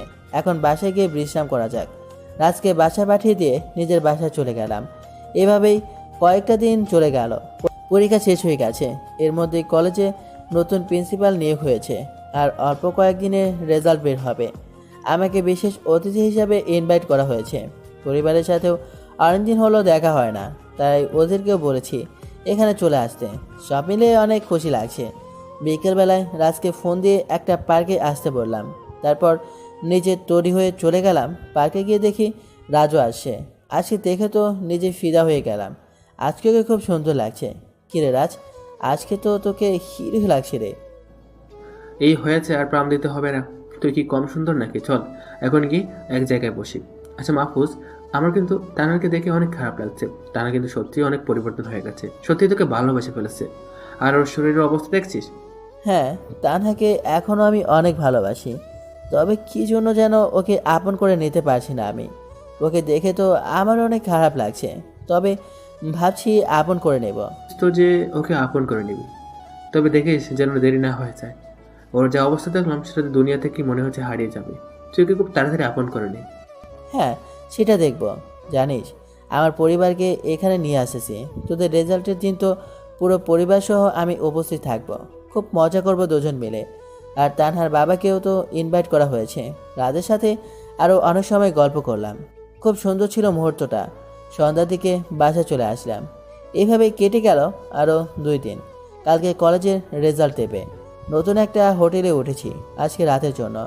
রাতে বিছানায় বসে ফেসবুকিং করতেছিলাম, হঠাৎ দরজায় কলিং বেলটা বেজে উঠল। দরজা খুলে দেখি আব্বু আম্মু আর আমার বোন যারা চলে এসেছে। আমাকে দেখেই তো পাগড়িটা জড়িয়ে ধরলো। কেমন আছিস তুই ভাইয়া? হ্যাঁ রে কিউটি, আমি খুব ভালো আছি। তো তুই কেমন আছিস? ভাইয়া রে, এখন খুব ভালো থাকবো, কারণ আমি তোকে পেয়ে গেছি। তোকে আজ খুব করে জ্বালাবো। আর একবার শুধু বাসায় যা, তোরে বিয়ে কেমন করে দিতে হয় সেটা খুব ভালো করে জানি আমি। আচ্ছা, যা ইচ্ছা হয় করবি। দেখ তো, বাবা মাকে বাইরে দাঁড় করে দিয়ে রেখেছি আমরা। বাবা মা, তোমরা ভেতরে আসো। আমার বোনটাকে পেয়ে তোমাদের কথা তো একদম ভুলে গিয়েছিলাম। তারপর সবাই ভেতরে নিয়ে আসলাম। আরে ভাইয়া, হোটেলটা তো আমার খুব পছন্দ হয়েছে, এটা কিনে ফেল, তাহলে আর আমার থাকার জন্য কষ্ট করতে হবে না। আরে পাগলি, আমাদের বাড়িটা তো খুব সুন্দর করে করেছি। তাছাড়া প্রত্যেকটা রুম তোর মন মতো সাজিয়েছি। তারপর যদি বলিস তাহলে আরও ভালো করে সাজিয়ে দেব। না রে ভাইয়া, আমার এত কিছু লাগবে না। যা দিয়েছিস সেটাই আমার জন্য অনেক কিছু। আমার আর কিচ্ছু প্রয়োজন নেই। এখন চল তো সবাই মিলে গল্প করি। তারপর সবাইকে নিয়ে গল্প করতে থাকলাম। আমাকে অনেকদিন পর কাছে পেয়ে গল্প যেন থামতেই চাইছে না। অনেক সময় পর্যন্ত গল্প করে রাতের খাবার খেয়ে নিলাম। তারপর সবাই ঘুমিয়ে গেলাম। সকালবেলায় সবাইকে নিয়ে কলেজের উদ্দেশ্যে বেরিয়ে পড়লাম। আজকে ফোন করে দিলাম যেন তাড়াতাড়ি আসে। তারপর কলেজে পৌঁছে দেখি অনেক বড় আয়োজন করেছে। দুটা চেয়ার দেখলাম, বিশেষ করে সাজিয়ে রেখেছে। নিশ্চয়ই আমার আর তানহার বাবার জন্য। কলেজে এতক্ষণে প্রায় সবাই চলে এসেছে। শিক্ষকরা আমাকে দেখে স্টেজে নিয়ে গেলেন আর আমার পরিবারকে সামনের চেয়ারে বসানো হলো। একটু পরেই কলেজ গেট দিয়ে কয়েকটা গাড়ি প্রবেশ করলো। গাড়ি থেকে তানহার বাবা বেরিয়ে আসলো, সাথে তানহাও আছে। শিক্ষকরা গিয়ে তানহার বাবাকে স্টেজে নিয়ে আসলেন। তানহা গিয়ে স্টুডেন্টদের চেয়ারে বসলো। তারপর প্রিন্সিপাল মাউথ হাতে নিলেন। আজ আমাদের কলেজে একটা অনুষ্ঠানের আয়োজন করা হয়েছে, যেখানে সমস্ত স্টুডেন্টদের মেধা যাচাই করা হবে। ইতিমধ্যে আমাদের কলেজে একটা দুর্ঘটনা ঘটে গিয়েছে, যে কারণে আমরা সব শিক্ষকগণ লজ্জিত। আমার আগের প্রিন্সিপাল সাহেব ড্রাগ স্মাগলিংয়ের সাথে জড়িত ছিলেন, যেটা কেউ কোনো শিক্ষকের কাছ থেকে আশা করে না। তবে আজকে এখানে দুজন সম্মানিত ব্যক্তি বসে আছেন। একজন দেশের সবচেয়ে বড় বিজনেসম্যান আনোয়ার সাহেব, আর অপরজন হলেন underground commando head of the department Mahfuz Mahmud. Mahfuz তো একজন দেশের সেবক। আমরা তাকে অন্তর দিয়ে সম্মান করি, কারণ সে একজন বড় অপরাধী ড্রাগনকেও অ্যারেস্ট করেছে। আমি আর কথা পাঠাবো না, আমি ছাড়াও অনেকে কথা বলবে, এ বলে মাউথটা রেখে দেই। আমাকে বক্তব্য দেওয়ার জন্য বলা হয়। তারপর কিছু কথা বললাম সবাইকে উদ্দেশ্য করে। কথা বলা শেষ করে বসলাম। তখন আনোয়ার সাহেব নিজের হাতটা আমার দিকে বাড়িয়ে দিলেন। হ্যান্ডশেক করে নিলাম। আনোয়ার সাহেব সব কিছুতেই আমাকে সাহায্য করতে চেয়েছিলেন, কিন্তু আমার সাহায্য নেওয়ার প্রয়োজন না হয় নাই। তারপর আনোয়ার সাহেবের সাথে কিছুক্ষণ আলাপ করলাম। কয়েকজন মিলে বক্তব্য দিলেন। সবশেষে তানহার বাবা বক্তব্য দিলেন, কারণ তিনি প্রধান অতিথি। অনেক গুরুত্বপূর্ণ কথা বলেন। তারপর আবার প্রিন্সিপাল সাহেব মাউথটা হাতে নিলেন। ডিয়ার স্টুডেন্ট, তোমরা সবাই মনকে প্রস্তুত করো, কারণ এখন তোমাদের রেজাল্ট দেওয়া হবে, আর প্রথম থেকে তৃতীয় স্থান অধিকারীদেরকে পুরস্কার দেওয়া হবে। তারপর প্রিন্সিপাল নাম ঘোষণা করতে লাগলেন। প্রথম হয়েছে আমার বন্ধু রাজ। আমি তো অনেক খুশি হলাম, আর এই পুরস্কারটা আমার হাত থেকে নিল রাজ। রাজ তো অনেক খুশি। এভাবে সবার নাম ঘোষণা করা হলো, কিন্তু সবাই অবাক হয়ে গেল যখন তানহার নাম সবার শেষে পাওয়া গেল, যেখানে তানহা সবসময় প্রথমত, আর সে এখন সবার পেছনে। ইতিমধ্যে সবার মাঝে কানাঘোষা শুরু হয়ে গেছে। আমি মাউথওয়াশ নিয়ে সবাইকে শান্ত করলাম। অনুষ্ঠানটা ভালোভাবে হয়ে গেল। আমাদের জন্য বিশেষ খাবারের ব্যবস্থা করেছে শিক্ষকরা, তাই খেতে চলে গেলাম। খাওয়ার সময় তানহা আমার দিকে বারবার করুণ দৃষ্টিতে তাকাচ্ছিল, কিন্তু ওর চোখে চোখ রাখতে আমি পারছিলাম না। এই বিষয়টা আমার বোন যারা চোখ এড়াতে পারে না। কিরে ভাইয়া, মেয়েটা তোর দিকে এইভাবে দেখাচ্ছে কেন? দেখে তো মনে হচ্ছে মেয়েটা কাঁদছে। তোর সাথে কি কিছু হয়েছে নাকি? যারার কাছে কিছুই বলতে চাইছিলাম না, কিন্তু জোর করে সব কিছু শুনে নিল। আমার ভাবিটা তো দেখতে মাশাআল্লাহ, কিন্তু আচরণটা এমন ছিল ভাবতে পারছি না। আরে, আমার চেহারা তো অনেক ভালো, তাই বলে কারো মন নিয়ে খেলতে হবে নাকি? যাই হোক, যারাকে শান্ত করলাম। কাজ শেষে বাইরে বের হয়ে আসলাম। তানা হঠাৎ করে এসে আমার পায়ে পড়ে গেল। মাহফুজ, আমি তোমাকে অনেক ভালোবাসি, প্লিজ আমাকে ফিরিয়ে দিও না। তুমি যদি আমাকে গ্রহণ না করো তাহলে আমি মারা যাব। কিন্তু আমি তোমাকে ছাড়া আর থাকতে পারছি না। বুকের ভিতরটা শূন্য হয়ে গেছে। তোমাকে নিয়ে সবসময় ভাবি, তোমাকে ভুলতে পারছি না। প্লিজ আমাকে ফিরিয়ে দিও না। এ তানহা, তোমার মাথা কি খারাপ হয়ে গেছে নাকি? আর পা ছাড়া বলছি, এটা কিন্তু এখন বেশি বাড়াবাড়ি হয়ে যাচ্ছে। না, আমি ছাড়বো না। তুমি ভালোবাসি না বললে আমি ছাড়বো না। থুর, আমার অনেক রাগ হয়ে গেল। অন্তত পাটা তো ছাড়বে। পা এক ঝটকা মেরে ছাড়ে নিলাম। তোমাকে আমি ভালোবাসতে পারবো না, এখান থেকে যেতে পারো। তানহা কাঁদতে কাঁদতে চলে গেল। আমিও রাজের সাথে দেখা করে আমার পরিবারকে নিয়ে বাসা চলে আসলাম। কয়েকজন বন্ধু আমার আসার খবর পেয়ে বাড়িতে জড়ো হয়ে গেল। সারাদিন খুব আনন্দের মধ্যে দিয়ে কাটলো। ক্লান্ত হয়ে রাতে খাবার খেয়ে ঘুমিয়ে পড়লাম। সকালে ফোনের শব্দে ঘুম ভাঙলো। রাজ ফোন করেছে। হ্যাঁ রাজ, বল কি হয়েছে? দোষ, তানহা সুইসাইড করার চেষ্টা করেছিল। তুই তাড়াতাড়ি সিটি হাসপাতালে চলে আয়। তানহার অবস্থা অনেক খারাপ, যে কোনো সময় কিছু একটা হয়ে যেতে পারে। রাজের কথা শুনে তো পায়ের নিচ থেকে মাটি সরে গেল। তানহা, তুমি এরকম কি জন্য করলে? আমি যে তোমাকে প্রচণ্ড পরিবারে ভালোবাসি। তোমার ওপর তো শুধু আমার অভিমান ছিল, আবার অভিমানটাও ভাগাতে পারলে না। তুমি এরকম কেন করলে? চোখের পানি মুছে শার্টটা গায়ে দিয়ে গাড়ি নিয়ে বেরিয়ে পড়লাম। চোখ দিয়ে অঝরে পানি পড়ছে। গাড়িটা ঝড়ের গতিতে চালাতে লাগলাম। একটু পরে হসপিটালে পৌঁছে গেলাম। দেখি তানহার বাবা মা কেবিনের বাইরে বসে আছে। রাজ আর লিজা একপাশে দাঁড়িয়ে আছে। তানহার বাবা আমাকে দেখে দৌড়ে আসলো। মাহফুজ বাবা, তানহা আমাকে তোমাদের ব্যাপারে সব কিছুই বলেছে। দেখো না, আমার পাগলিটা তোমাকে পাবে না বলে কি পাগলামো করেছে।